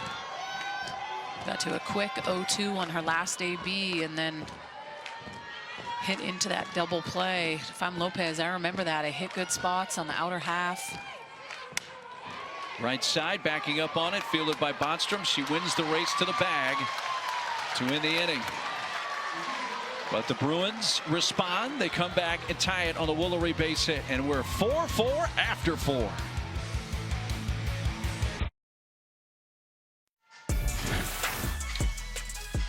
Well, the Pac-12 has certainly picked up their share of Women's College World Series titles since '99. UCLA, Arizona, Arizona State, Cal, and Washington. 2009 for UW, and my partner threw every pitch of the postseason for the Huskies that year. But since 2011, the Gasso family. 5 titles since 2011. Won the last couple, and UCLA's season, as this is a bouncy ball knocked down. Vines has time and throws out Abby Dayton for the first out. Well, tomorrow night, Sunday Night Baseball, Fenway Park. Red Sox host the Cardinals. Coverage begins at 6 Eastern on ESPN and the ESPN app. With baseball tonight, Sunday Night Countdown.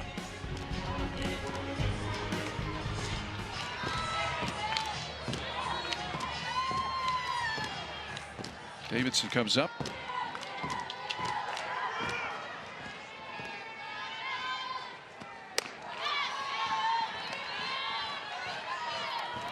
What I was about to mention about OU is that their season has been ended. I should say about UCLA. Their season has ended against Oklahoma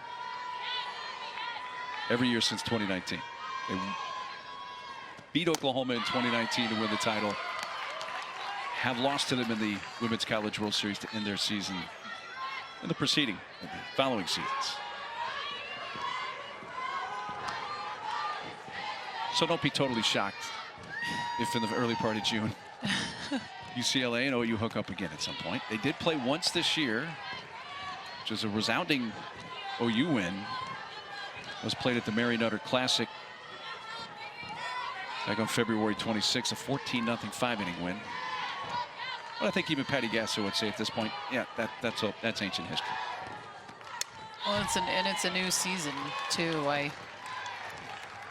The one thing I will say after going back and getting to watch that game, even though it was quite some time ago, what makes OU so great and separates them at times from a lot of teams is, number one, they can make adjustments, which most people know, but they were hunting pitches up in the zone off Megan Framo and hitting tanks off pitches way above their eyes.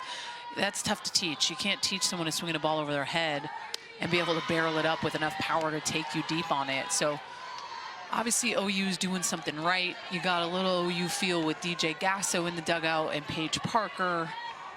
And I think that they're a good chunk of why Utah is playing the way they are. They're bringing that swagger and the characteristics to this Utah team. Yanez strikes out Davison for the second out.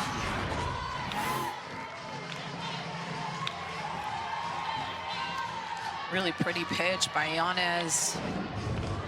Climbs the ladder well and does a really good job of being able to throw that pitch away to those right-handed hitters.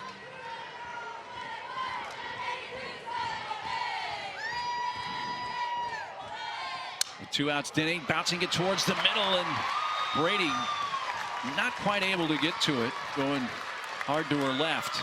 There's a 2-out single for Denning, her second hit of the game. When she gets on base, Mark, she's someone that I think is going to steal, no doubt. 28 for 34 in stolen bases. You've got to love that from your 8-hole hitter. This would seem to be an ideal time to attempt that. It would.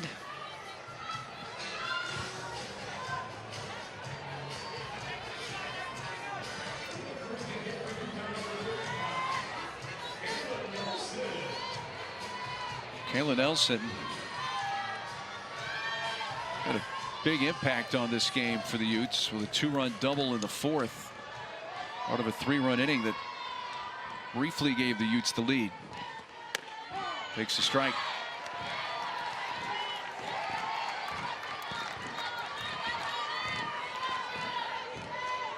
This first ever Pac-12 tournament title game, tied at 4. Top of the 5th.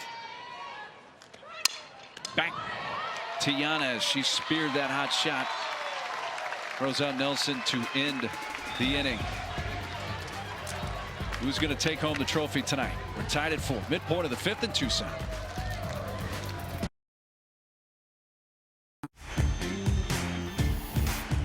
Softball fans, are you ready? Welcome to the home of college softball.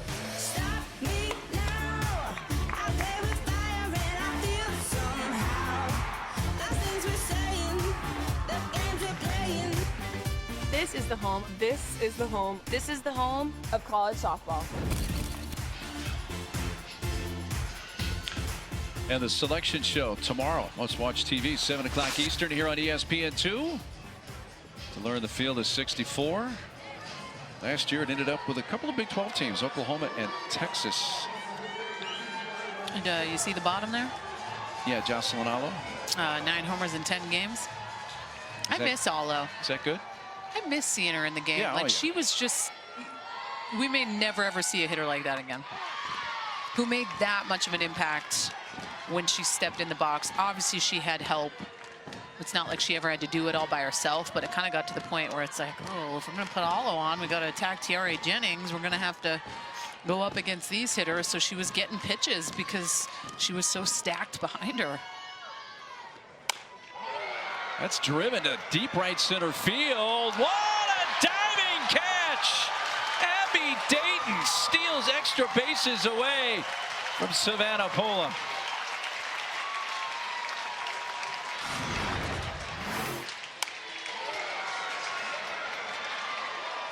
Get out of here. This is so good, but it's the energy. She catches it and gets up, and it's an instant connect with her teammates. Fire me up. Ooh, got goosebumps up here. Well, Pac-12 first teamer coming up with a defensive gem.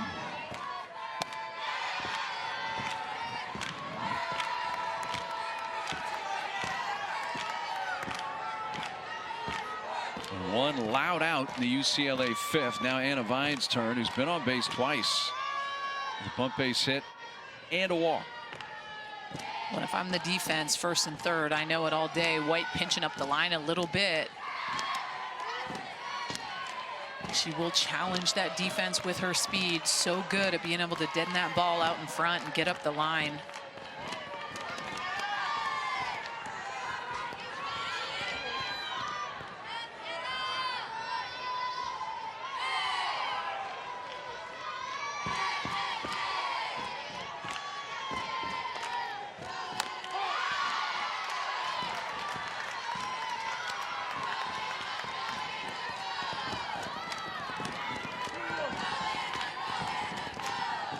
Balls at a strike on Vines. Mariah Lopez Jr.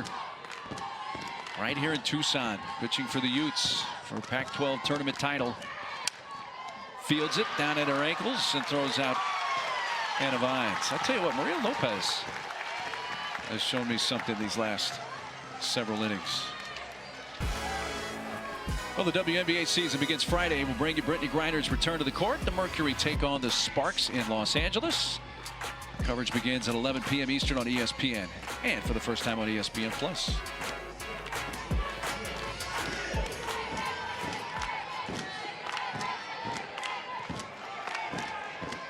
Two down, Rachel Sid will bat.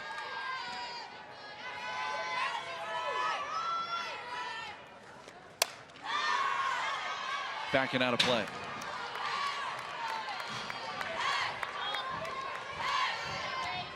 Have you seen the same from Mariah Lopez the last few innings? Understanding the fact that your team rallied behind everything going on and putting runs up on the board gives you a little extra life and swagger out there in the circle. And you can tell just by how she has been throwing. And when your team's able to step up, I mean, you look at Dayton lay out for that. It's a Sports Center potential top 10 play. And those are the little things. This is a game of energy. And the teams at times that have the most and have each other's back and are just that constant in each other's ear all the time are the ones that are the most fun to watch. And that's what you're seeing from Utah here, even though obviously a lot going on with Jimenez and Jaquez having to leave the game.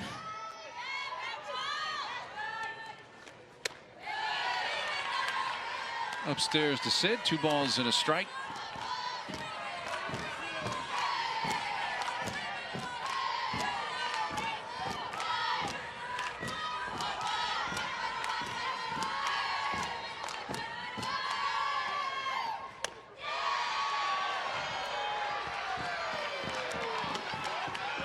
Maybe a little bit up, 3 balls and a strike. Hey, You shake your hey, head. over there, you.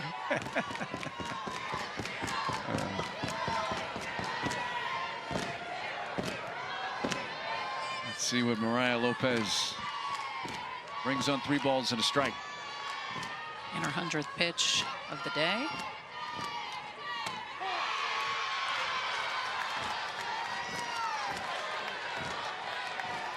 She got that borderline call that time.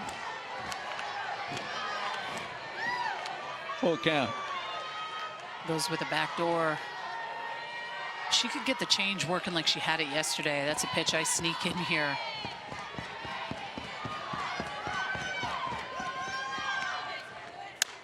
Line to second. Caught by Velarde, and it's the first 1-2-3 inning by either time tonight. But that was made possible by the tremendous catch from Abby Dayton at center to begin the inning. And this may be the energy that Utah needs. The freshman Dayton stepping up, laying it all out on the line for the Utes. This is a money grab. Let's go.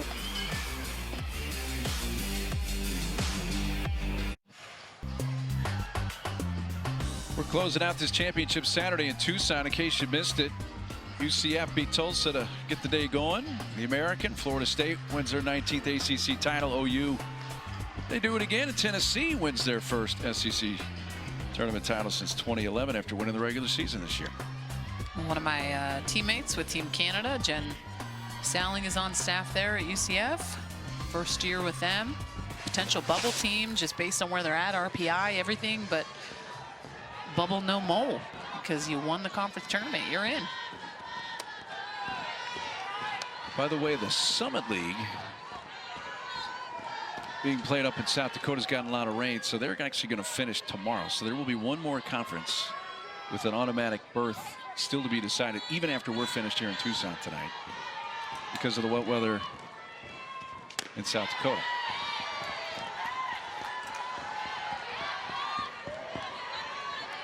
And if you're a UCLA, Mark, I look at the way that Brooke Yanez has been pitching lately, and I'm here for it. And it's not to say that I don't think Megan Framel will turn it around in the postseason, but I don't think she's been as sharp as she needs to be in this Pac-12 tournament.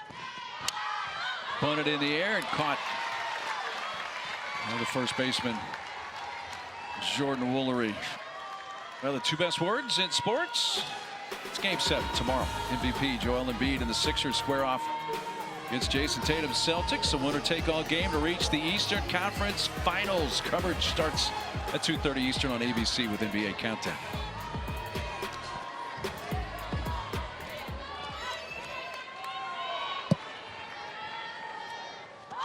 Bonstrom tries to bunt her way on and fouls it. And I also think that Brooke Yanez and just how polar opposite she is of Megan Framel, they complement each other so well that you know you're going to need a good chunk of arms in the postseason to be successful and to make it far. The fact that she's a lefty, she tends to be a little bit more down in the zone with that changeup. Megan Framel has that rise ball, a little bit more velo. Roped into center field. Bonstrom with a base hit.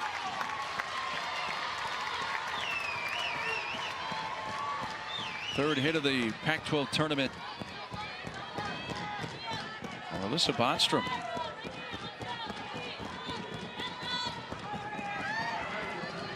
You were right about Brooke Yanez, though. I mean, and again, it's just the sample size of the Pac-12 tournament. She's been UCLA's best pitcher here the last 3 days. Yeah, Framo just a little bit uncharacteristic. Giving up a lot of hits.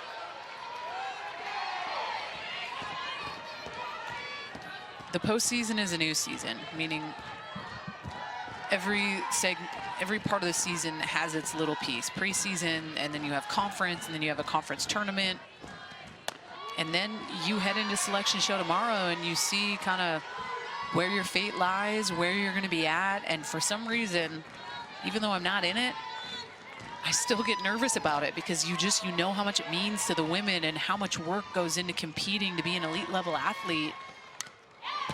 So it's going to sleep tonight for some teams thinking, are we going to get the chance to continue to keep playing or are we done? And sometimes that's an eerie feeling to have, especially for the seniors.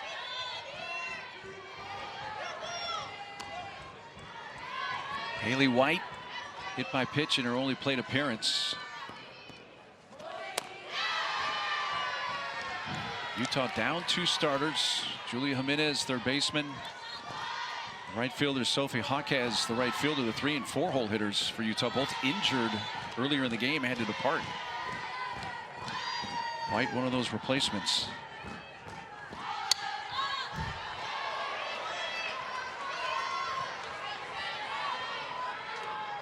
Well, being that this is the first ever Pac-12 tournament, cool for one of these programs to be the first to win one. If you're UCLA, though, win or lose, you're ironclad a top 8 seed, so you know that you control your own destiny to get to Oklahoma City. That ball out of reach. Meonio has to chase it. Bonstrom heading for the plate. And Utah back in front, a double. Haley White off the bench from earlier in the game with a huge hit for the Utes.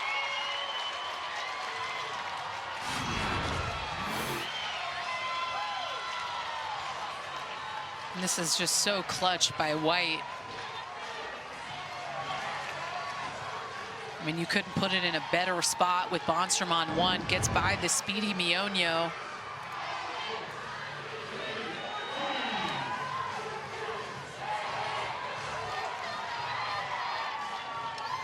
Second double of the season. Haley White, who's a freshman at Martin Luther King High School in Riverside, California.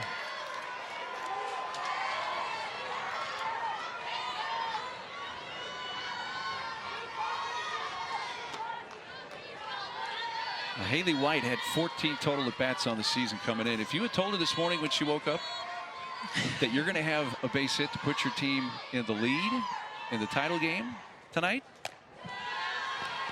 she probably would have thought, It's funny how the game works, though, yeah, right? Like that's the great part of it. Of course, someone like that is going to step up in a big situation and going to be tested with all eyes on her to be that one to hit in the go-ahead run here for Utah. And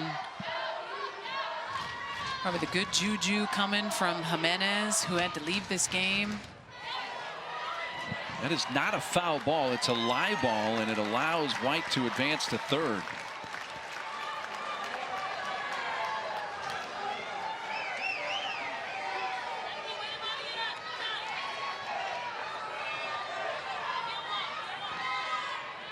So now that's going to bring the infielders in tighter.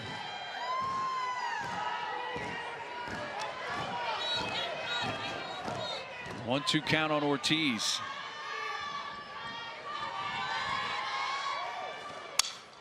Towards first, foul ball.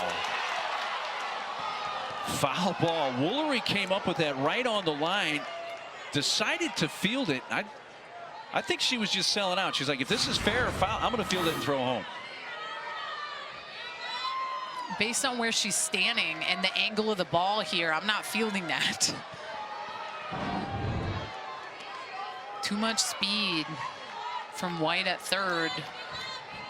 I want to let that go foul. That hit the bat twice.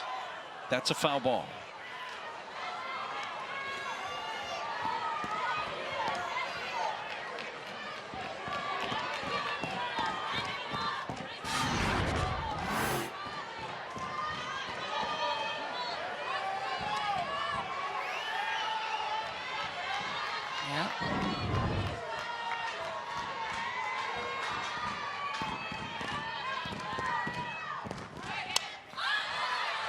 See if this stays in play, twisting back into the stands. And a really good scrappy at bat here by Ortiz. She had a good at bat previous, fouled off a lot of pitches, hit it to the left side. Yeah, singled home run in that at bat, which was the last batter Ferramo faced before departing. And Yanez wins the battle. She gets the huge strikeout for the Bruins for the second out. Great pitch by Brooke Yanez. She takes this curveball, gives a little extra wiggle up in the zone and out. I love the lefty-lefty battery. Ramirez behind the plate, left-handed catcher. You got the lefty pitcher in sync. Hallie Morris is going to come off the bench for Utah. The bat here.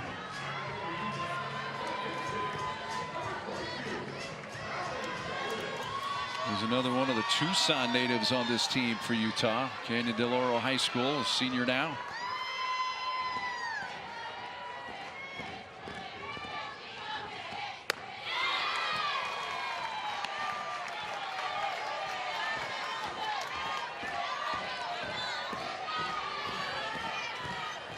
Utah has scored one so far here in the top of the sixth to take the lead.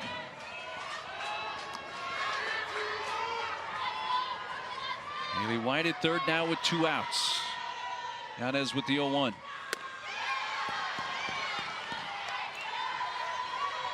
Good adjustment by Morris, laying off that rise ball.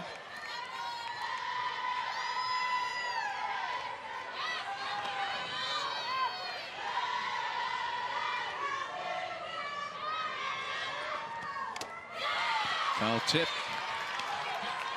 And then Ramirez mitt. Ball and 2 strikes.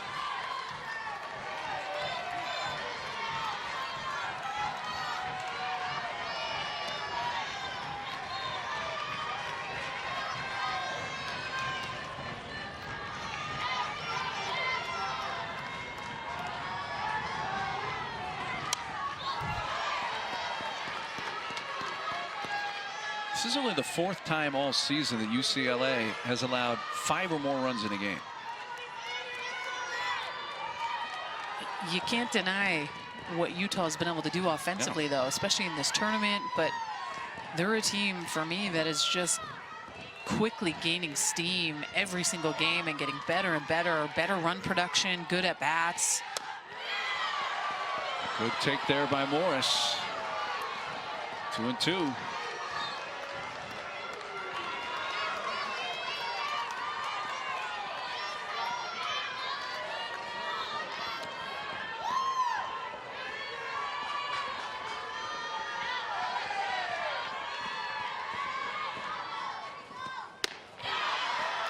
It's a really good at bat by Morris here, Mark.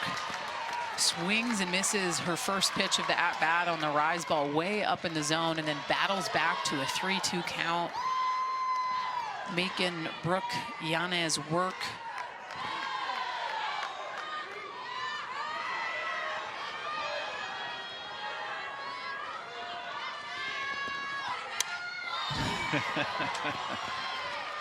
And that's the thing. They're having some of these hitters come off the bench that are just battling, right? That's another really impressive part outs. of what Utah's doing here tonight. Yeah. You used the word scrappy, and I think that's a good word. 8th pitch of the at-bat coming up. A drive, deep center, into the hitter's backdrop, a home run. Tucson native Hallie Morris, a 2-run blast, and it's 7-4 Utah.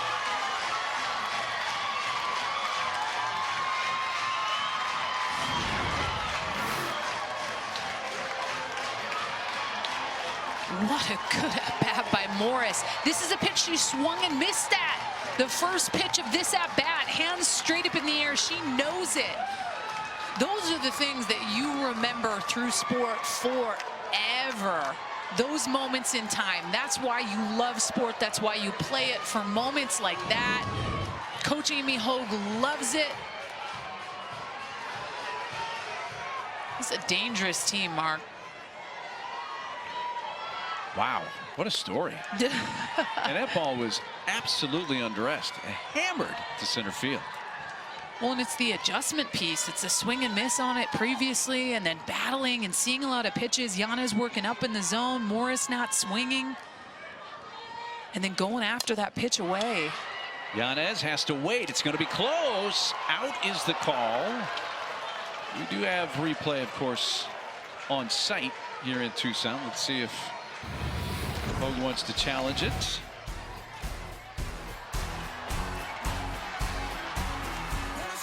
I mean, Morris, what? Pinch hit, seeing a ton of pitches, celebrating with their teammates. And they are going to challenge this. And to be frank, we have not seen a whole lot of challenges in this tournament. And if they're there, I don't know why you wouldn't use them. That was such a close play. To the naked eye, call on the field is out at first base. See, Woolery has to get back to the bag as far in as she was playing. Ooh. Dang, that's good. I think the call on the field was the right call, but great job by the replay review, just getting the good angles, the slow-mo. Wow, it's bang bang, but with the call being out on the field, have you seen anything that would overturn it? I haven't. No, I think Calvin Walker made the right call.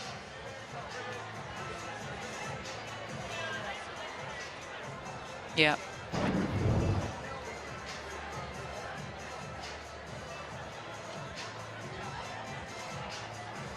And they're going to uphold the call at first base. Then it is an out. So it does take us to the end of the top of the 6th. But a 3-run inning for the Utes, capped off by a 2-run home run from pinch hitter Hallie Morris. And it's a 3-run lead.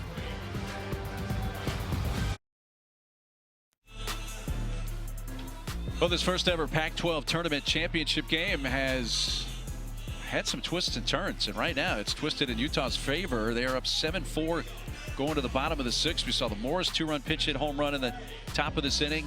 UCLA, Leah Jordan 2-run homer in the first, gave them the early lead.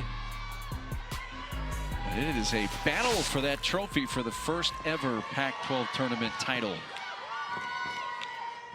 Ramirez, liner off the glove. It's right to the shortstop. Throw to first. Dig. Out. It took a few moments.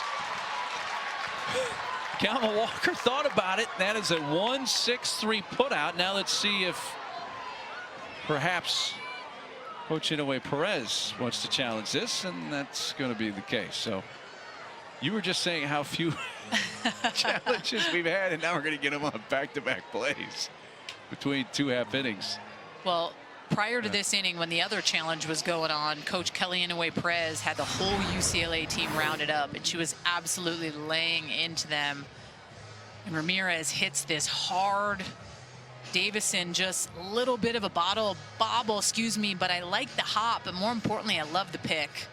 Love me a good pick. Bondstrom does a good job tracking this. She's out. You get screened a little bit by the head of Lisa Fernandez there with that particular look, but I think you can assume the ball is in the glove, and yes, the call has been upheld as an out.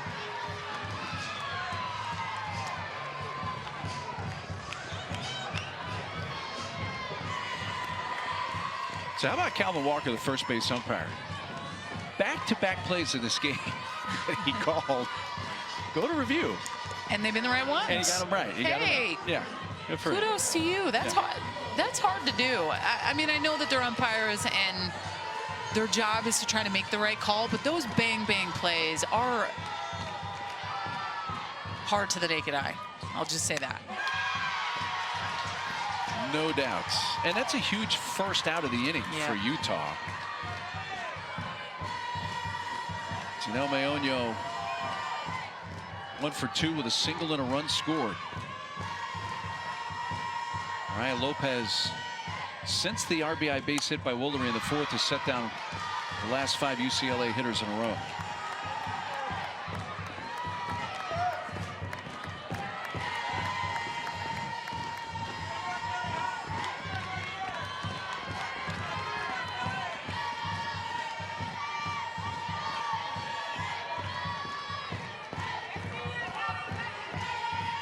Regular season champs, UCLA. Down by 3, getting late in this game. 0-2 pitch.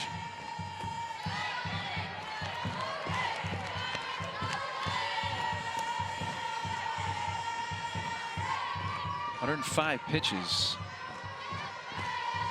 Mariah Lopez. Got a conga line going in the Bruins dugout.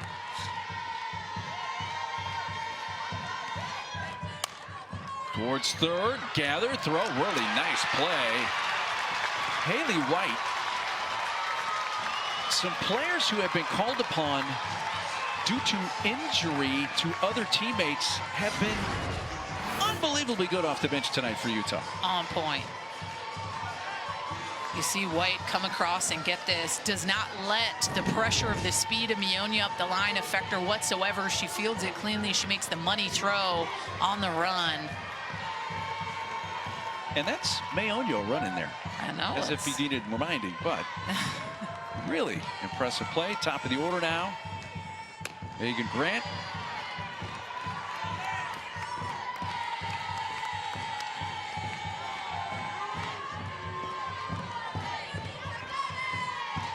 We talked with Amy Hogue, the head coach of the Utes, in the top of the 4th inning. She described when they were down 3-1 to UCLA that it felt like they were down 8-1. Yeah. They lose 2 starters to injury. Here they are now with a 3-run lead with 2 outs in the bottom of the 6th.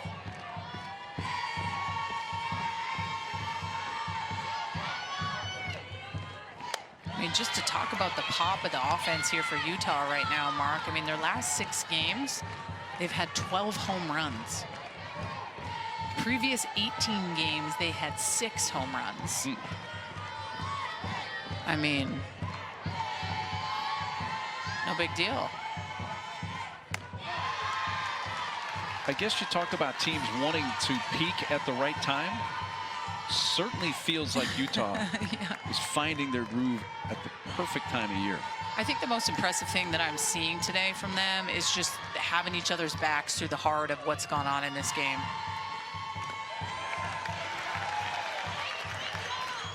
Grant is on with a 2-out walk. Ends a string of 6 in a row retired by Mariah Lopez. And this was a team with what happened to a couple players could have easily just thrown in the towel and said, man, those are our 2 best players. They're out. Like, what's going to happen now? But they've just continued to fight. And now you got to see that side of UCLA. So here's an interesting point. I mean, they have not pitched to Maya Brady all night. She has 3 of the 6 walks given up by Lopez. With a 3-run lead and her representing 2 runs, do they pitch to her? And they do, and she bounces it through the middle for a base hit. So it's going to get the tying run, the potential tying run to the plate in Woolery. Brady's on for a 4th time tonight. And it's the curveball that just kind of stays a little bit too much white, but you also have to know at a 0-0 count, you want to bring something in for a strike. And that's the first strike Maya Brady has seen all game. Yeah, and she was ready for it. Maureen looking on. Maureen Brady. And that's 112 pitches for Mariah Lopez on the evening so far, and that's how many she had last night.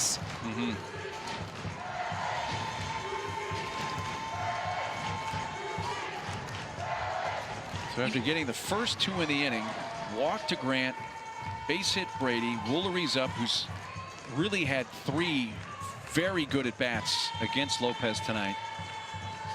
Singles her last 2 times up for Woolery, and really probably the ball she hit hardest was the one she hit in the first inning when she lined out to center field in Dayton. And UCLA with an opportunity here with Woolery. Tying run, makes it to the plate. This is the type of fight you want to see from this UCLA team, who struggled a little bit offensively in this tournament. They found a way to win, don't get me wrong. But they have not hit like the typical UCLA has hit.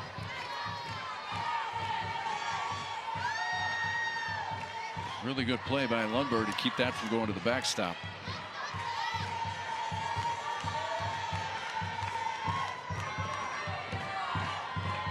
the wrist numbers so far tonight.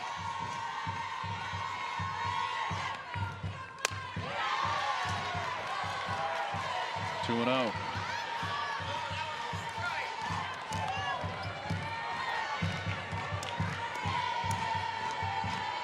You just want to be careful when you get behind a little bit. You don't want to throw anything too sweet. You still want to focus on hitting a good corner. And she does just that.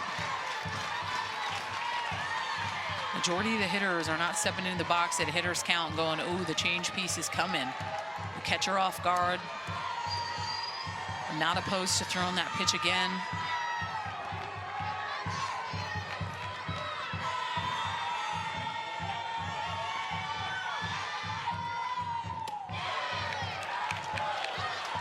That one drops a little bit low. 3 balls and a strike to the Pac-12 Freshman of the Year, first team all Pac-12, Jordan Woolery. I'm down for that energy.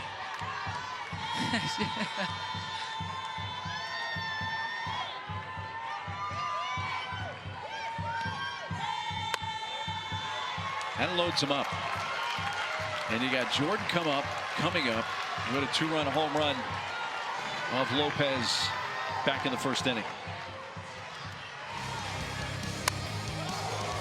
This was a no doubt about it. Up and in all day. She just turns on it and gets UCLA on the board.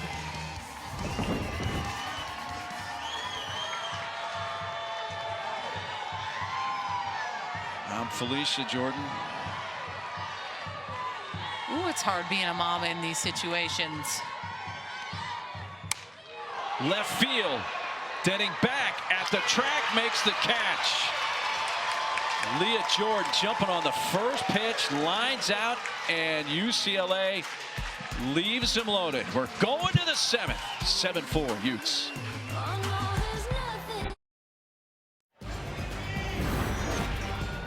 You're watching the Pac-12 on ESPN, and the first ever Pac-12 tournament championship game. The 1-seed UCLA, the regular season champ. 3-seed Utah, 7-4 Utes leading. Huge 3-run 6th for the Utes, including a Tucson native, Hallie Morris, off the bench with his 2-run blast to center. Well, and you almost have to think as well, probably getting it up because she is from Tucson. You know, families in the stands. Utah traveled well. And it's not to say that Morris can't swing it, because obviously she can, but the stars aligned in that moment. I mean, that's something that that young lady will remember for ever. Just what it felt like rounding the bases. When you look at UCLA today, I mean, giving up 12 hits, it's the second most that's been allowed by OU this year. Next up was Oklahoma. Kind of funny how that links up there with... You're saying because there's a Gasso in the Utah dugout? I am saying that.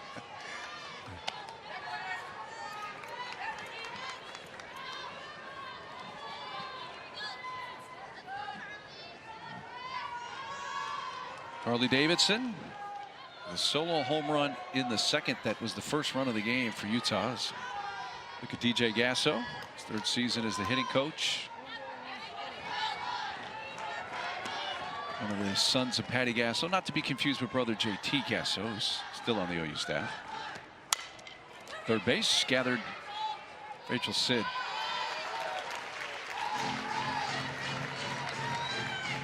And the importance here for UCLA to try to have a good quick inning to get themselves back in the dugout, try to fight the bottom of the 7th. Had some good things brewing last inning, just weren't able to execute.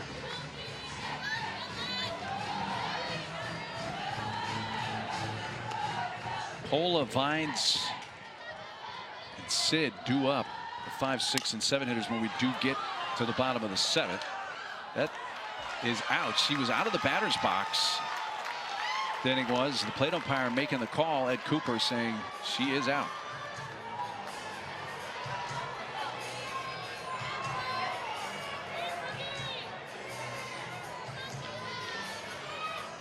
Coach O coming down the line wanted to discuss that further.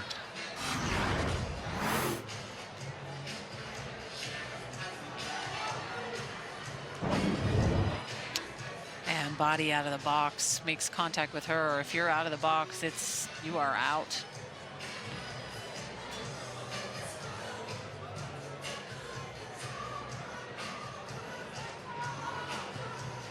Tracy Laycock joins the conversation. Third base umpire. Looks to be pretty cut and dried what we saw. She's out. Yeah, I'm with you.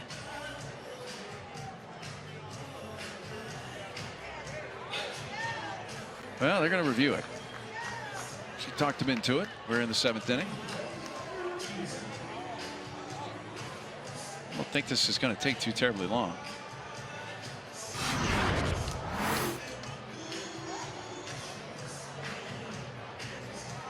This will be a good angle.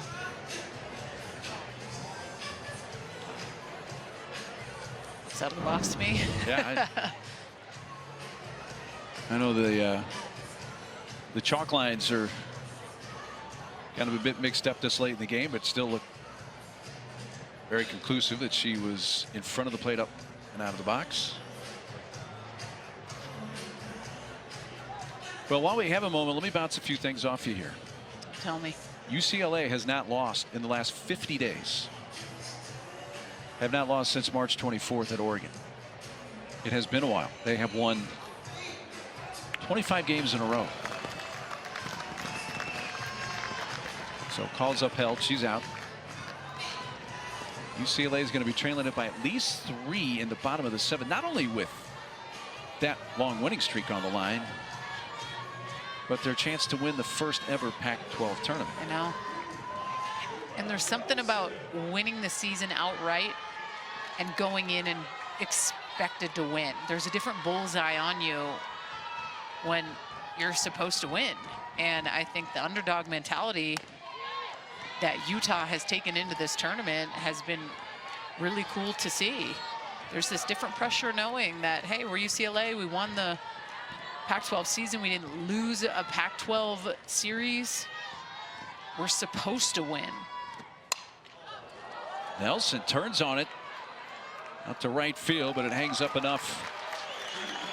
Pola to make the catch. Speaking of Pola, she's due to lead off the bottom of the 7th. Can Utah close it out?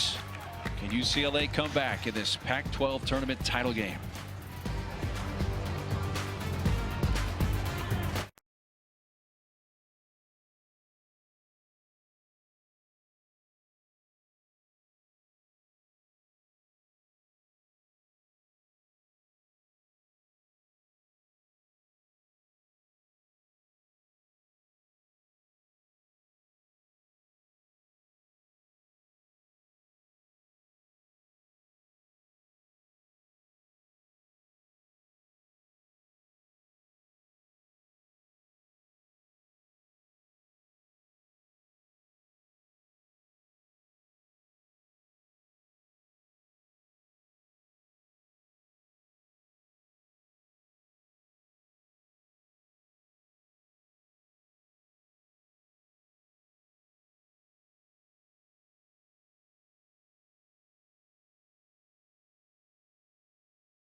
Well, UCLA is 52-4 on the year, went 21-3 to win the regular season of the Pac-12. So yeah, they've had some comeback wins. This would be a huge one because it is the first ever Pac-12 tournament title game. Can Coach I's team bounce back? They've allowed 12 hits tonight, 7 runs. 5, 6, and 7 part of the order up. Raya Lopez Try to finish things off. She's already at 118 pitches. After throwing 112 pitches in a complete game win over Washington yesterday. All right, here we go.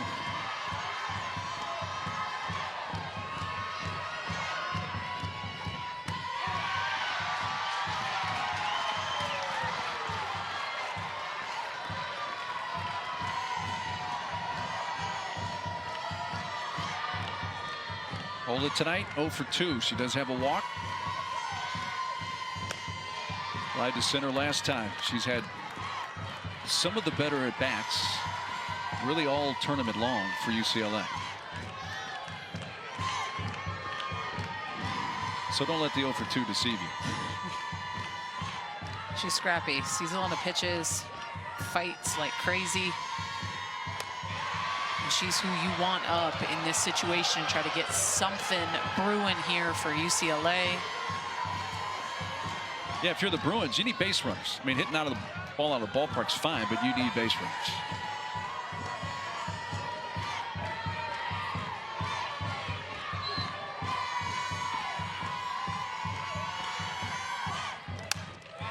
Chopped to short. Davison fires, one out.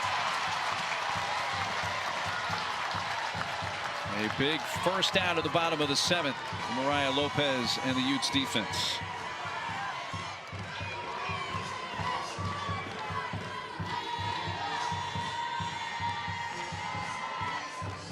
See what's at stake.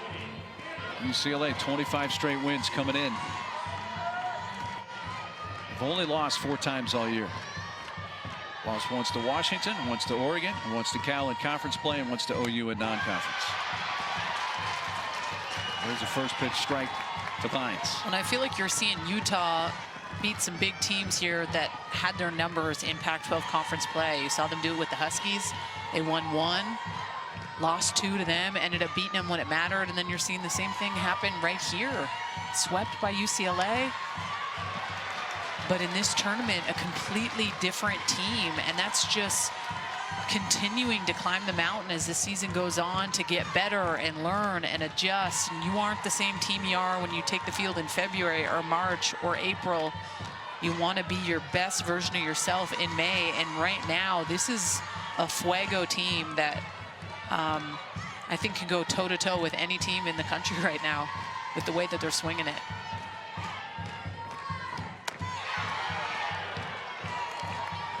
UCLA went to Salt Lake City at the end of April, swept a 3-game series from Utah, outscoring the Utes 24-4 in those 3 games.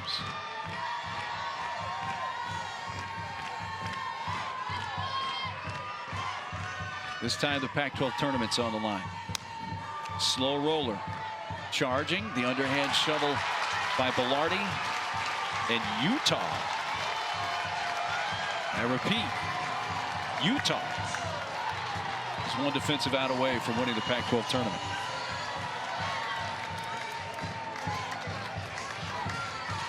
And this is a team right now, Mark, that, I mean, they swept Stanford,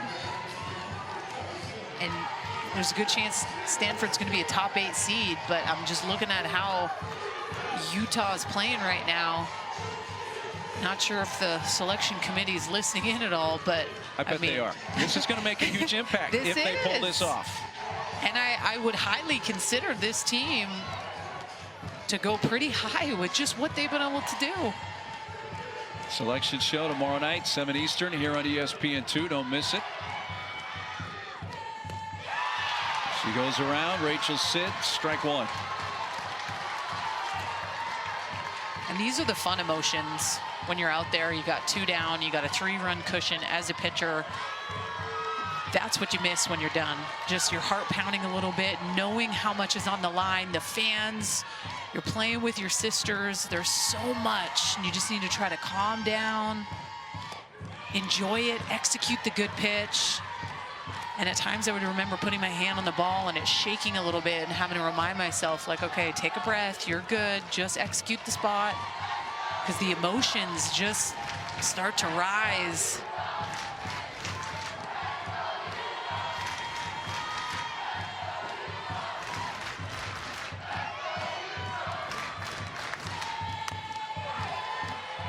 2 balls and a strike.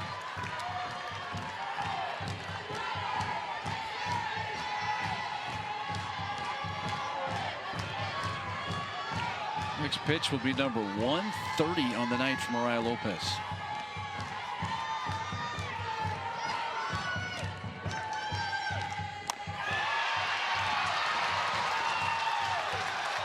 Bruins down to their final strike.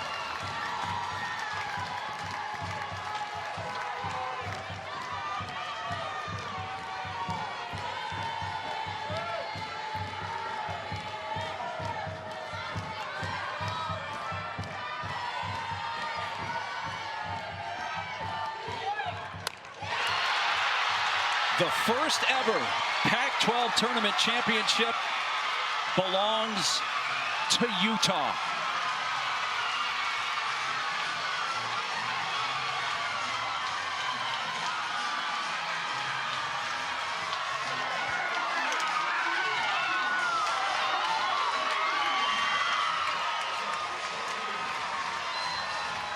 Aw, God, I can't cry up here in the booth, but I mean, this is a moment. It's what it's all about. You are free to shed tears if the emotions take that. This is a team that lost 2 of their best players today, that got kicked in the gut, and just continued to find a way to keep fighting. Some big-time players. White stepped up for them. I mean, you look at Morris with the pinch hit home run.